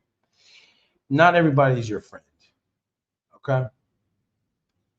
Vietnamese people are so good at smiling in your face and talking shit behind your back. Foreigners, expats, they're the same way. Don't let it be fooled. It's not just a Vietnamese thing. It's more of a foreigner thing as well. Foreigners like to talk shit, okay, because they're bored. A lot of these foreigners here, they're very bored. They have nothing going on with their lives. They're out drinking, doing degenerate things, and yet nobody tells you this kind of stuff. Don't be friends with people who are doing bad shit, okay, in your company, all right? Or just any foreigner. Man, I got some really good advice from another foreigner. This was 5 years ago, that said, you can't be friends with everybody. You just can't be friends with everybody. I know it sounds like duh, but when you get here, you're excited, you meeting all these new people from around the world, and you think everyone has your best interest in it, and you come with a pure heart, and you come with like, man, I'm fresh. Let's go hang out. Let's go vibe. Let's go check out Ho Chi Minh City. Let's go see Hanoi. Let's go see whatever. Let's go check out Da Nang, right? Let's go to Hoi An. And you start to let these people in your life, and then you realize that they are shite. They are shite. You know, people appear to be really nice, but then you peel back the little layer and they are rotten. So get your tribe, hang out with people that are like-minded like you. Just understand that the work culture You're going to be working a lot. You're not going to have time to sit here and want to go out drinking and stuff. I mean, yeah, you young people, yeah, of course. But for us who've done that before, who've been there, done that, and we're settling down in our lives and looking for other opportunities like myself, um, it just adds extra cost of going out and partying after the fact. Like I'm like, I'd rather just be, laid up with my woman, you know what I'm saying? Or I'd rather just be home doing other stuff, kicking it with my dog, kicking it with my lady, eating a home cooked meal every night. You know what I mean? Just being home and actually, most importantly, fucking resting, to be honest, you know? Um, because this job will drain you mentally, but it'll also physically, you'll be at home like, you know what I mean? And by Thursday, it's like, then this is personally, by Thursday, I'm like, can we just get the weekend here, please? Like mentally, I'm just like, it's been awesome. It's been a great week, but like, can we get this week over with, so that I can go and do YouTube and so I can go do other stuff that I want to do. You know what I'm saying? Like, it's hard to disconnect when you have to wake up at 4 a.m. every day. You know what I mean? And it's like, so whatever your work culture or work schedule is going to be like, it just keep that in mind because I kind of miss the schedule I had up in Hanoi when I had my mornings where that was my creative time, and I was able to really get a lot of things done, with YouTube and everything else. And now I get up at 4 a.m. and it's all like just trying to recover from the day before. And I'm not saying that that's like anything like, you know, that's crazy, but that's the reality, and ask any teacher that's here that works at a public school, they'll tell you the same stuff. That's why it's like I didn't want to go back to um, a language center after working the same schedule for 3 years prior to this year. I was lucky with that schedule. So if I could do that again, would I do it? No, because I'm retiring from teaching. I'm good, you know. But for you young people and you young teachers, and I'm not talking about like young as an age. I'm talking about this is my first time ever teaching English or in Vietnam in general. Okay, so again, they're gonna have there's understand that there's a lot of communication here that is communicated with your body language.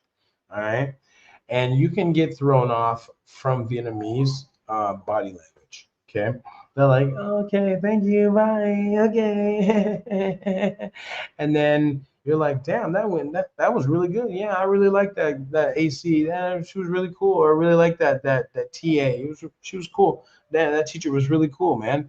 And then suddenly you realize they don't like you. You find out through the weeds. You find out through the weeds that they've been talking mad head about you, thinking that you're the shit or you're just crazy or whatever. You guys got to understand, Vietnamese love drama. They love to talk. Vietnamese women love to talk. All right, and you don't give them that. Don't give them that bulletin board. All right. I'm just giving you the real deal, man. I'm giving you guys the real deal about what's really going on. Okay. And again, this is your work culture. They're going to talk about you, man. Just stay out of the way. Seriously, just stay out of the way. All right. They're going to do a lot of their communication indirectly, and they're going to save face. Understand, they're not the rah rah rah rah rah type of people. But if you get them riled up and you get them going and get them upset, then that's when they'll be like right to your face, but then they'll be looking this way because they're trying to save face. They're not direct people. Okay, understand that. You're gonna work around a lot of Vietnamese people that you as the foreigner are gonna be thrown off by how they react to things. understand this is a shock. They are not like us. They don't want to communicate. If something's wrong, I'm like, naturally you'd be like, hey man, can we talk about something? Can we talk about whatever's going on? They're gonna be like, no, no, everything's fine. Like this, everything's fine. Yeah, it's all good. And in the okay, all right, bye teacher, just like that. And it's not fine. Okay, it's your job to read between the lines and understand that I can't fuck with everybody. All right, and that includes Vietnamese. All right, so this saving face thing, it is everything. The faster you as the foreigner can understand that that this thing is gonna beat you every time. It's gonna beat you every time. Okay, accept it or don't come here. Straight up. Okay. Sudden schedule changes. We talked about that. Yeah. So appearance over skills. Oof. What y'all think that means? I'll wait. I'll wait. What y'all think that means? Yeah, exactly. That's exactly what it means. Appearance over skills. If you are a white person, straight up, if you are a white person, you are going to live like a queen or king in Vietnam. Why? They love. You guys are the gold standard. No, for me, nothing wrong with that. Nothing wrong with that. Do I agree with that? Absolutely not. Because that doesn't equate. The skin color doesn't equate to having better skills. However, in their minds, everyone who's white is either European or American. That's it. That's it.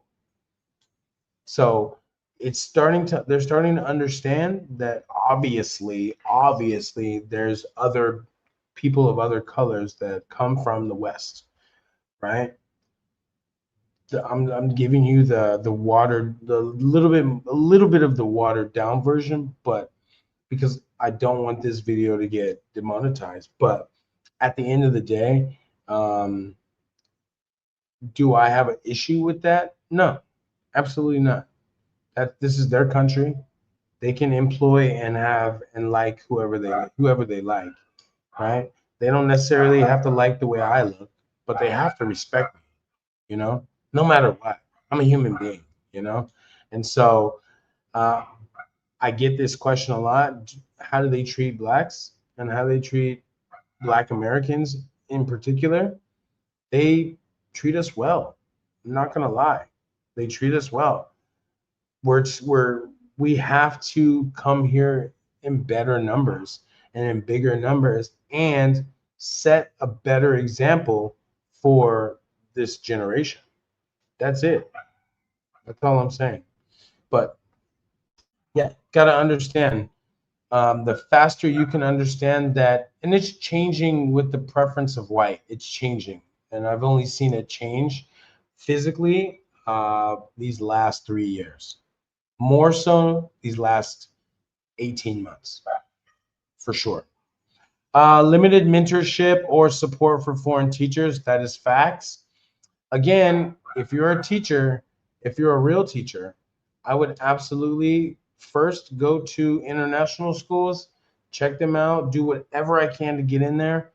If you're a real teacher, if you're, like me, if you're a fake teacher, if you're a fake teacher, and then you're just kind of left with everything else.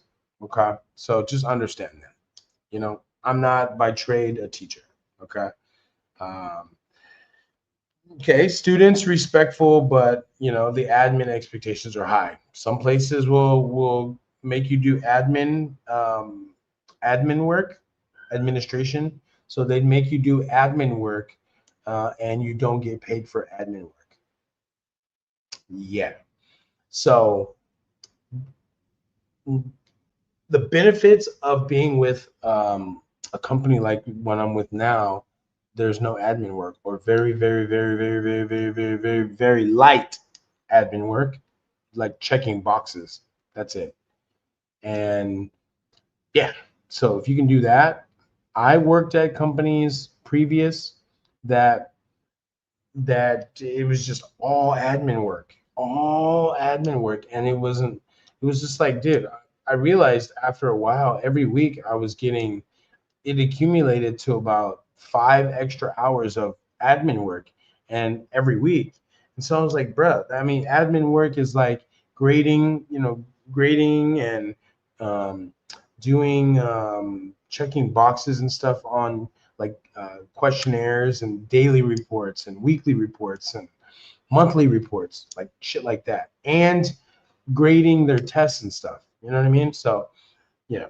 Anyways, but yeah, the work culture, I'd definitely say that um, it can be stressful, but again, it just depends on how and where you are. Okay. If I'm you, I wouldn't fuck around with people at work, to be honest. Find a couple people that you like foreigners, find a couple people that you like, and then that you vibe with, and then see what they're about, and then kind of, see the world through them a little bit. You guys go out, go get some coffee, go hang out, and just chit chat with each other. Find out what each other are doing and see what you can do to help each other grow. Simple as that.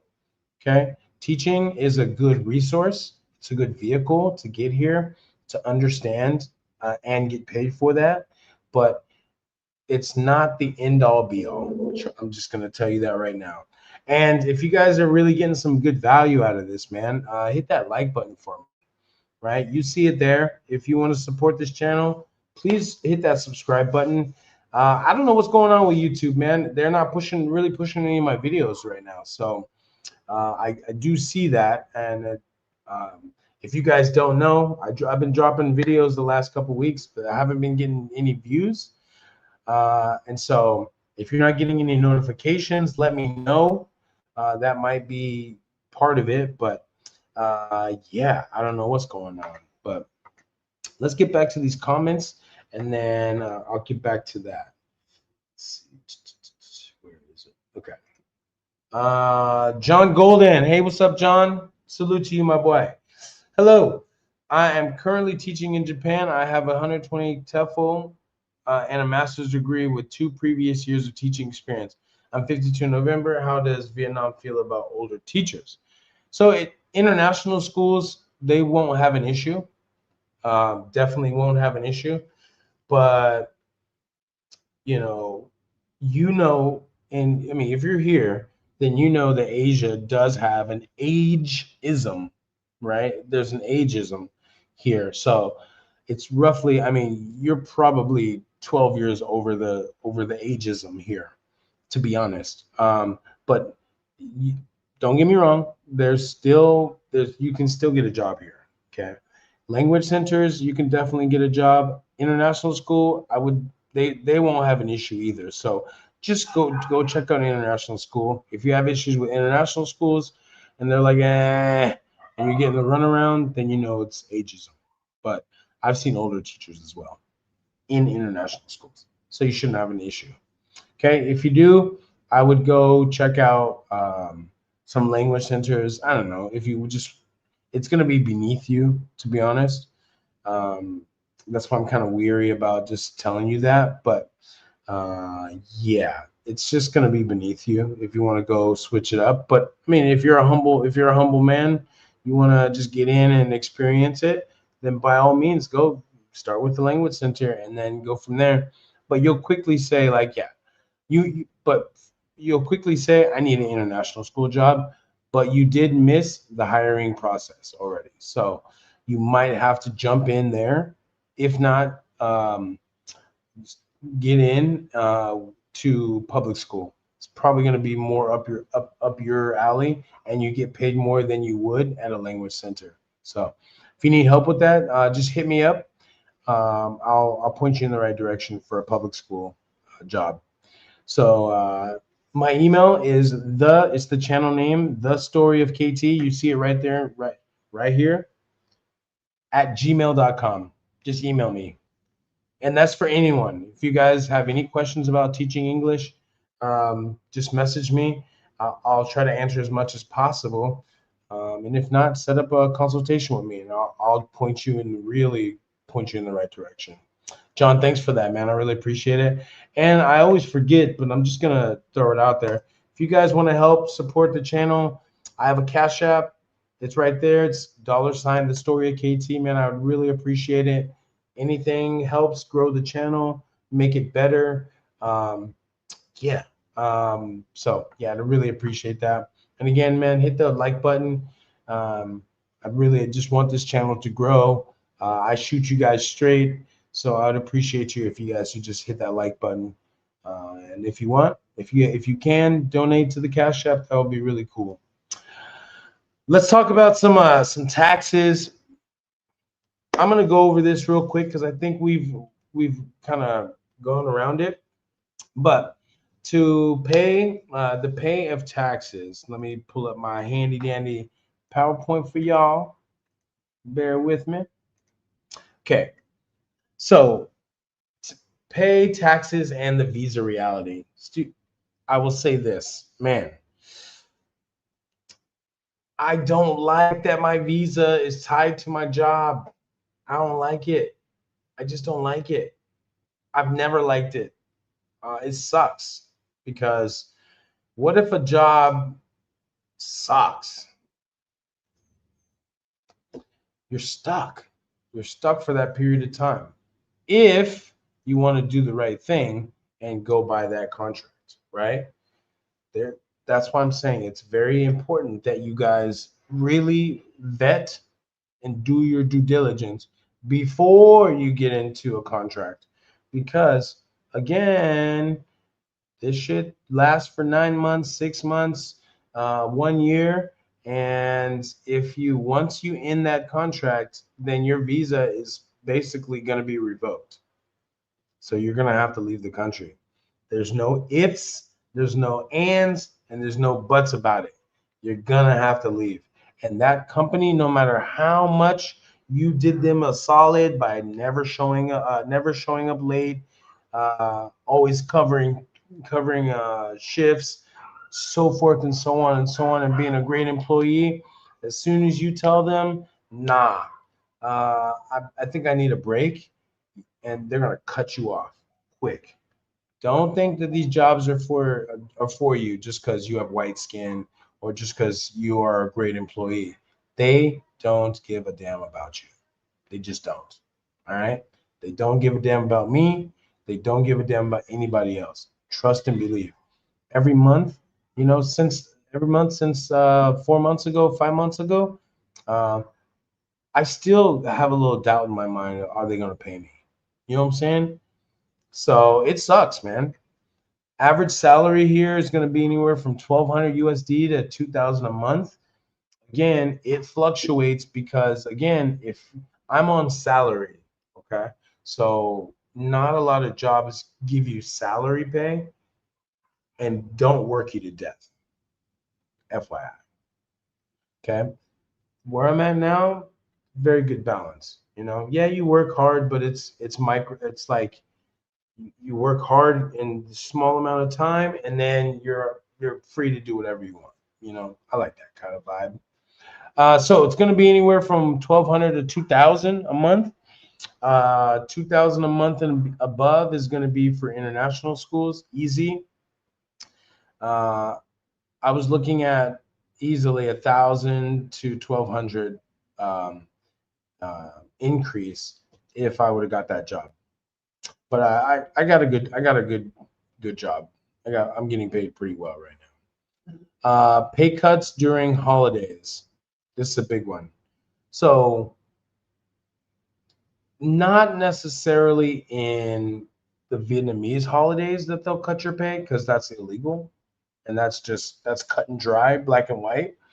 But during our holidays, okay. So what they'll do is if you're working hourly, right, they'll just not They'll just be like, we're going to cancel the class. Well, what happens if you're hourly? You cancel classes, you don't get paid. You could still show up and they could say, nah, don't worry, go home, it's okay, no problem. But and they're like, are you gonna pay us? And they'll be like, yeah, of course. And then payday comes and then you're missing days. And you're like, you look back on the pay slip, you're like, but what about this that you said? I have a message that said you said that you were gonna pay. They're like, no, we didn't. Look you dead in your face and be like, no. But I have it right here. You must have misunderstood. I'll be like, what do you mean? You know? So yeah, there's little tactics like this that you just gotta watch out for, right? They're the way they keep the books and cook the books. Not even gonna talk about that. You see it right there. Poor tax handling for sure. Visa burden on teachers. Yes, I literally just paid for my visa today, um, right before this live. Um, I paid 930 for an extension. Or no, I'm on a work e visa right now. A work e visa. Didn't even know that existed until 2 months ago. I didn't even know that existed. A work e visa, and something new that the Vietnamese government added in this year, like a few months ago. So now I'm switching over to a work visa, a working visa. See, I've been here 6 years, and they've changed a lot. All right, it used to be cut and dry, but now they got all these sub visas. They got the main visa, and then they got all these sub visas. It's like, bro, man, just give me just give me a damn visa, bro. How long can I stay here? You know? um, Reliance on tutoring or online work to supplement income. Yeah. So again, guys, the pay is good. It depends on where you're working, but the pay is good. Again, if you have somebody who works at a place that's getting paid decent, that's getting paid anywhere from 15 to 1800, you should hit them up and say, "Hey man, can you get me a job?" Right? You should ask them. Let's keep it rolling. So I'm gonna go down to mental health.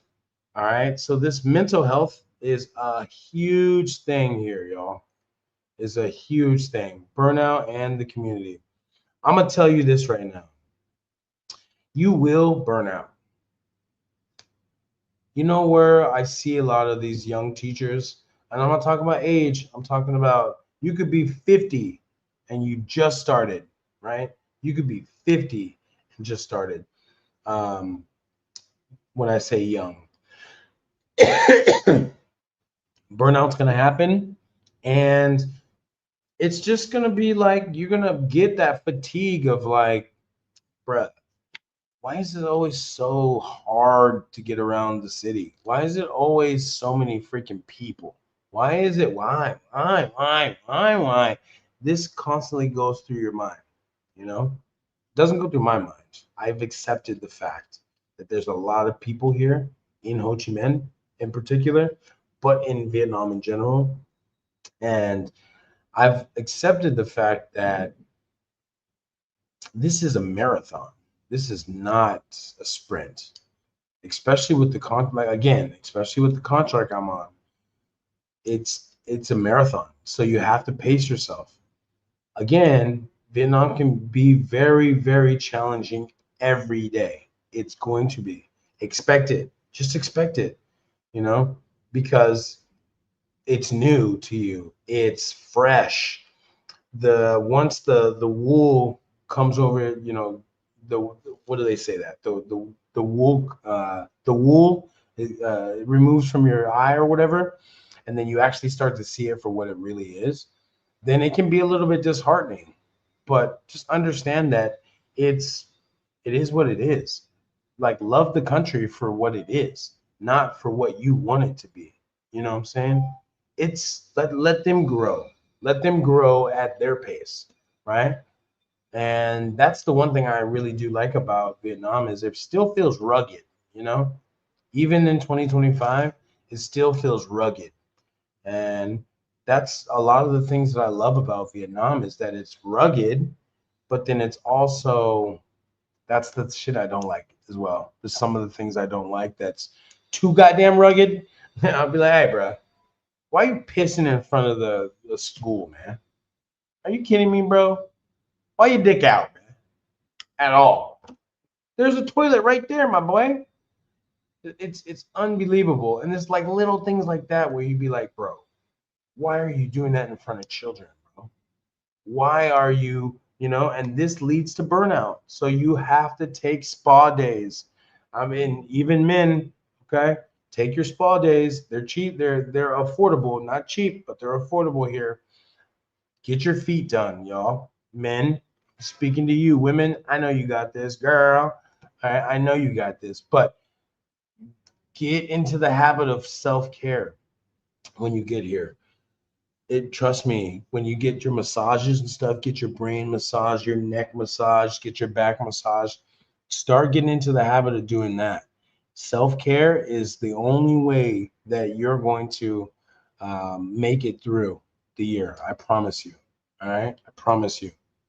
All right. Going out, limit going out. Okay. If you go out, then go out for an hour or two and then go home because again, you can't show up late to work. It's unacceptable here. It's just unacceptable. Isolation outside major cities, lack of mental health support. Yes, isolation is a big thing, and it doesn't have to be in the major cities. It is in the major cities. Surprise! You guys fly all the way across the world and you come here lonely. And you're like, where is everybody? We working. We living our life. That's the reality. Nobody tells you. The reality is that people, us expats, are getting it. We're working. We're hanging out with our significant other. We have children here. We have a life here. You know what I mean? It's not that you come here and you're hanging out. There's a difference between expats and a tourist, And so I do luckily have a lot of experience with you guys. When you come here, you message me, and you guys, I see the difference between the way you're living at this moment and then the way I'm living, and this is my home. And so it's two different things. It's two different things. But the isolation, if you don't want to F with people here, you don't have to F with people here. All right. And I mean, that goes for expats and that goes for Vietnamese as well. You could literally, hypothetically, not teach, but just not work in general and be by yourself. Straight up. Straight up. Just saying. Just saying. You could do that. Don't let people tell you you can't. You can do that. But then there's so much going on around you. It's kind of hard not to just kind of bump into someone and be like, hey, how you doing? So yeah, isolation is a thing here for sure. It is a thing here. Is it easy to make friends here? Not with Vietnamese. Um, Not real connection Vietnamese. With foreigners, it's pretty easy to distinguish between someone who I'm gonna fuck with and someone who I'm not gonna fuck with. So that's pretty easy. All right. And then let's get into our one of our last segments here. I mean, honestly, man, I know I've been talking about a lot of the negative stuff about Vietnam and negative stuff about teaching English in Vietnam. And but what I told you guys 2 hours ago was that in the very, very, very beginning, that Vietnam is amazing to me. Okay. After all the negative shit that I've experienced here and still have a smile on my face and every day and go out and represent not only my people, but us Americans the right way. Um, I still feel positive about Vietnam. 6 years in, I still feel positive about Vietnam. FYI. it's a growing country, man. You know, I didn't come here to look for developed. You know, I wanted something that was a little more rugged, to where, not that I want to get away with shit. It's just I want to experience that. I want something different. You know, if I want to go back to a developed place, which this place looks better than some of the places that I've been to in the States, FYI, you know, and it's easy. It's easy to live here. It's easy, straight up. But it's not always easy. Okay. Like, once you get your visa shit taken care of and then you start to get into a rhythm, you're going to be just fine. You're going to be just fine. All right. The positives of the positives and why some teachers still stay. The students are great, man. Again, remember I told you it's only 15 to 20% that are trash. Okay. But they respect, 80% of these teachers, of the students, respect us. They love us, man. Like, seriously, they're jumping all over you. They're like playing with you. They're like, they treat you part of them, and that's like rewarding. You get to see exactly how this next generation is coming up, and how what they think about. And I'm telling you, man, like, the skibbity toilet stuff is, I don't even know what the hell skibbity toilet was before I found out about it, and I googled it, and I went, kids love this stuff, and they have such a different vibe about them, just a completely different vibe about them. I kind of like it, man. I like it. Some of these kids are disrespectful, but it starts from the it comes from the home. Yeah, respectful students, fulfilling classroom interactions. Yeah, your students are going to be the reason why you stick around. Be honest. Um, think about this, guys. You're an ambassador for your people, wherever you come from, wherever you're watching this from. When you're teaching here, you're an ambassador for your people. So your people, you know, when they see someone that looks like you again in the future, they're going to have a better experience with them because of you. So, you realize that these kids are like sponges, and they see and pick up on everything. So they're very rewarding. However, which really brought to my attention probably like a month ago, is with one of my teachers, one of the managers said, I cried so hard.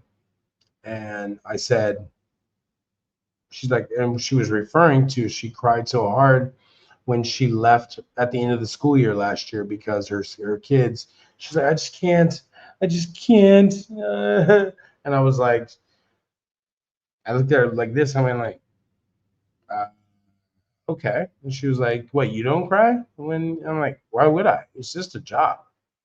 Like, I'm not gonna think about all the teachers that these kids go through every year, right? You'd be surprised. We don't just stay with one teacher every year. There could be two teachers, three teachers, four teachers, five teachers, six teachers, just in the same class, just going in and out and in and out and out. Why? Because teachers get fatigued. They burn out. They can't control the class, right? These are things I'm telling you that are facts, that they're lucky if they have the same teacher in the beginning of the year than at the end of the year.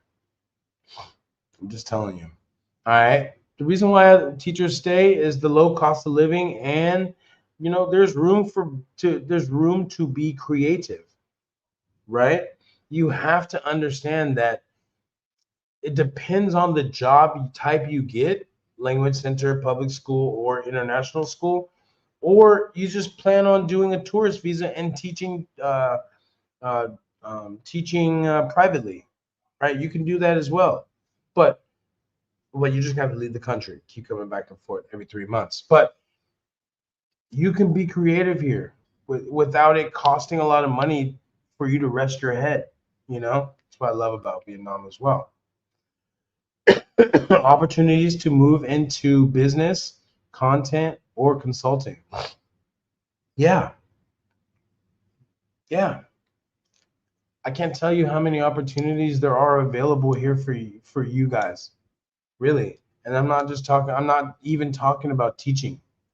I'm talking about outside of teaching. There's a lot of opportunity for us. Get it. Get here. Get in here, understand how Vietnamese people work, and then start a business. It's not that much money at all. Start a business. Okay. Finally, Vietnam rewards adaptability and persistence. It ain't gonna be easy. It ain't gonna be easy. 6 years ago, almost 6 years ago, I would have never dreamed I'd be where I'm at right now. Never, never, never, never, never, never, never, never in a million years. So, I mean, just keep at it, man. I mean, if I would have quit 5 months ago, if I would have quit and said, fuck teaching, I'm gone because they fucked me over, I would have never been in this position right now. Never. So, yeah, I mean, for the most part, that's basically it.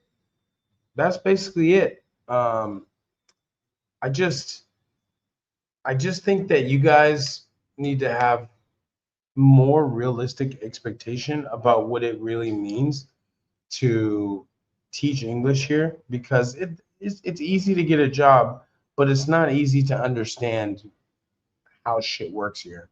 You know what I'm saying? So let me see. I know we have mad comments, so let me just see where we're at here. Okay, we go with Jay. Jason J says, excuse me, y'all. My voice is it's almost shot here. If you are in, if you're on vacation and are not looking for the foreign chicks, where are the best places to meet Viet chicks? If only there were 1 or 2 weeks. Better on apps, Bumble, etc., or specific places in person. If you only have 1 or 2 weeks, you should actually go check out my live I did. I think you were on that live. I think you might have been on that live, but if you weren't on that live, I did a whole live. Let me show you what. I'm not sure if you were on that live, but if you were, clearly you weren't on the live since you're asking me this question. Okay, so here's all my lives right here. You can either go here, but I would specifically go to here. Live, how to attract Vietnamese women in Vietnam. That'll answer everything for you. All right. So it's just go to the top. It's the third row, last video. Third row, last video. That's what these lives are about. My videos are more of like an introduction of some sort, whatever I want. And then usually these lives are going to be more about, and I talk in depth, obviously. I talked in depth about what's going on here, give you and answer your guys' questions. So I really appreciate your guys' time and you guys rocking with me. But yeah, if you guys haven't seen any of these videos, go check them out. The first 48, basically, this is the last one I did. And this is basically, you're here in 48 hours. You're here for 48 hours. This is what I would do. I'd watch out. And this one is obviously they got deleted, but I had to re-upload it. And this one is about jobs, looking for jobs and doing remote jobs here in Vietnam, living that digital nomad life. So check them out. I'd appreciate it. Let's see what other comments we got. So I hope that answers your question. That answers your question. Eric, what's up, man? My boy Eric says, hello, KT. What's up, man? Long time, brother. Where you been? Where you been, Eric? I hope you're well, my man. I hope you're well. Quinta Cares says, good morning, sir. Well, good morning to you, Miss Quinta. How are you? Thanks for the comment. And I see another one says, I am Quinta from Cameroon. Is Vietnam issuing business visas now? Because I have applied about 2 months ago through an agent, but till date, I have not received my visa. You got scammed. FYI, business visas only take a couple days to get done. I hope you didn't pay too much. If you do need help, um, message me. I want to ask you some questions about what happened first, and then but message me. The story of KT. It's this. It's my channel name. My channel name. The story of KT. Let me put my uh, the story of KT. All right. I just put it down in the like this. The story of KT at Gmail. So if any of you guys watching on the playback, you guys have any questions, you guys want to set up a consultation with me, do anything, any questions or anything, email me here, and I'll get back to you ASAP. All right. So yeah, you can just email me there, and we'll talk about your situation. Okay. Quinta, thank you so much. Appreciate you. Uh, Jason J says, is it worth leaving a new career in the West, making okay money, but more potential years down the line, not guaranteed, with a 4-week vacation travel to Vietnam, or just leave everything to teach in Saigon? I mean, if you have a nest egg, and if you have a nest egg saved up and you're able to, let's say you have 6 months worth of bills, or maybe a year minimum, 6 months, but I mean, it's not realistic in the West. I get that. So if you have minimum 6 months of back pay somewhere sitting around, emergency money somewhere that's a nice sum, let's say 10,000. I don't know. I don't like to give that kind of advice, but I mean, if it were me and I was making nothing's guaranteed. You're not guaranteed to be alive tomorrow. So for me, I'm all about fuck it. Let's go for it. You know what I mean? That's me. That's me. I would do that, to be honest. Fuck that shit. You could you could probably find something here that you like, you know what I'm saying? Find a little cutie, and then what happens 6 months from now? You never know, man. I mean, you know what you're gonna get when you're in your in your job. You know what's gonna happen for 6 months. You know what I mean? Maybe you get laid off, and then you have to make a decision to go. So who knows? Yeah, thanks for that, bro. Appreciate it. It's worth it though. It's worth it, to answer your question. Roly Poly 76. What's up, brother? Says, I hope you're doing great, bro. Roly Poly 76 says, what can you say about paying self-employment US tax as an expat to continue paying into Social Security, even if you don't plan on moving back to the US? I can't. I am not an accountant, and I won't give advice about that. But I will just give my own opinion. So don't take my advice, guys. All right, just take it as a grain of salt. It's my opinion. Uh, So it depends on how much money you're making in the U.S. From my understanding, if you're making money in the U.S., just pay the taxes. Try to get it as low as possible, and then just pay the taxes. If you can get it down to zero, even better. All right. So that's what I would do. That's what I would do. Might not be the right thing. Not sure. Appreciate it though. Jason J. No. Okay. Um, let's go. Unfriendly Stoic live. What's up, bro?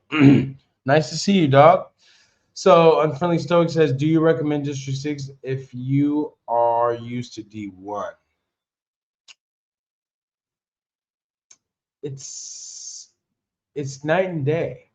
Like really, it's like I mean, you live here, bruh. So it's part of Chinatown and it's all Vietnamese. But then you live in D1, so D1 is D1. So it's like asking me living where I live now in Tan Ben is it better than D1? No. Take it with what you will, my brother. But I would definitely say if you're used to D1, you know what it is. You're close. You're right there. You have everything. Go to D6, you're not gonna have everything. So it'll be different, but you'll be able to have a different experience for sure. I appreciate you, unfriendly. John Golden says I've taught in language centers in Taiwan, not beneath me at all. Okay, cool. And I definitely email you. Right on. Okay, well, yeah. From the picture, you seem like a cool brother, so that's what's up. Okay, cool. Well, then you should be all right then. You should be all right. Appreciate that. Okay. Okay. So that seems like it's all the comments I have, man. I really appreciate y'all rocking with me, man. Um, it was my girl's birthday this past week, so we're gonna go out and celebrate. It's raining a little bit over here, so I have no idea. But yeah, I will be pumping out some videos here. Brother be tired though from this working shit, man. I ain't gonna lie. That's why I think it's gonna be my last year. Focus on YouTube and focus on my relocation business. And I gotta plug it, man. You guys want to come to Vietnam? You guys are traveling. You guys need some insider, facts. Hit me up, man. Set up a consultation with me. I charge $50 for 30 minutes. Come and see me. I usually give you 45 minutes. Um, very successful with people around the world.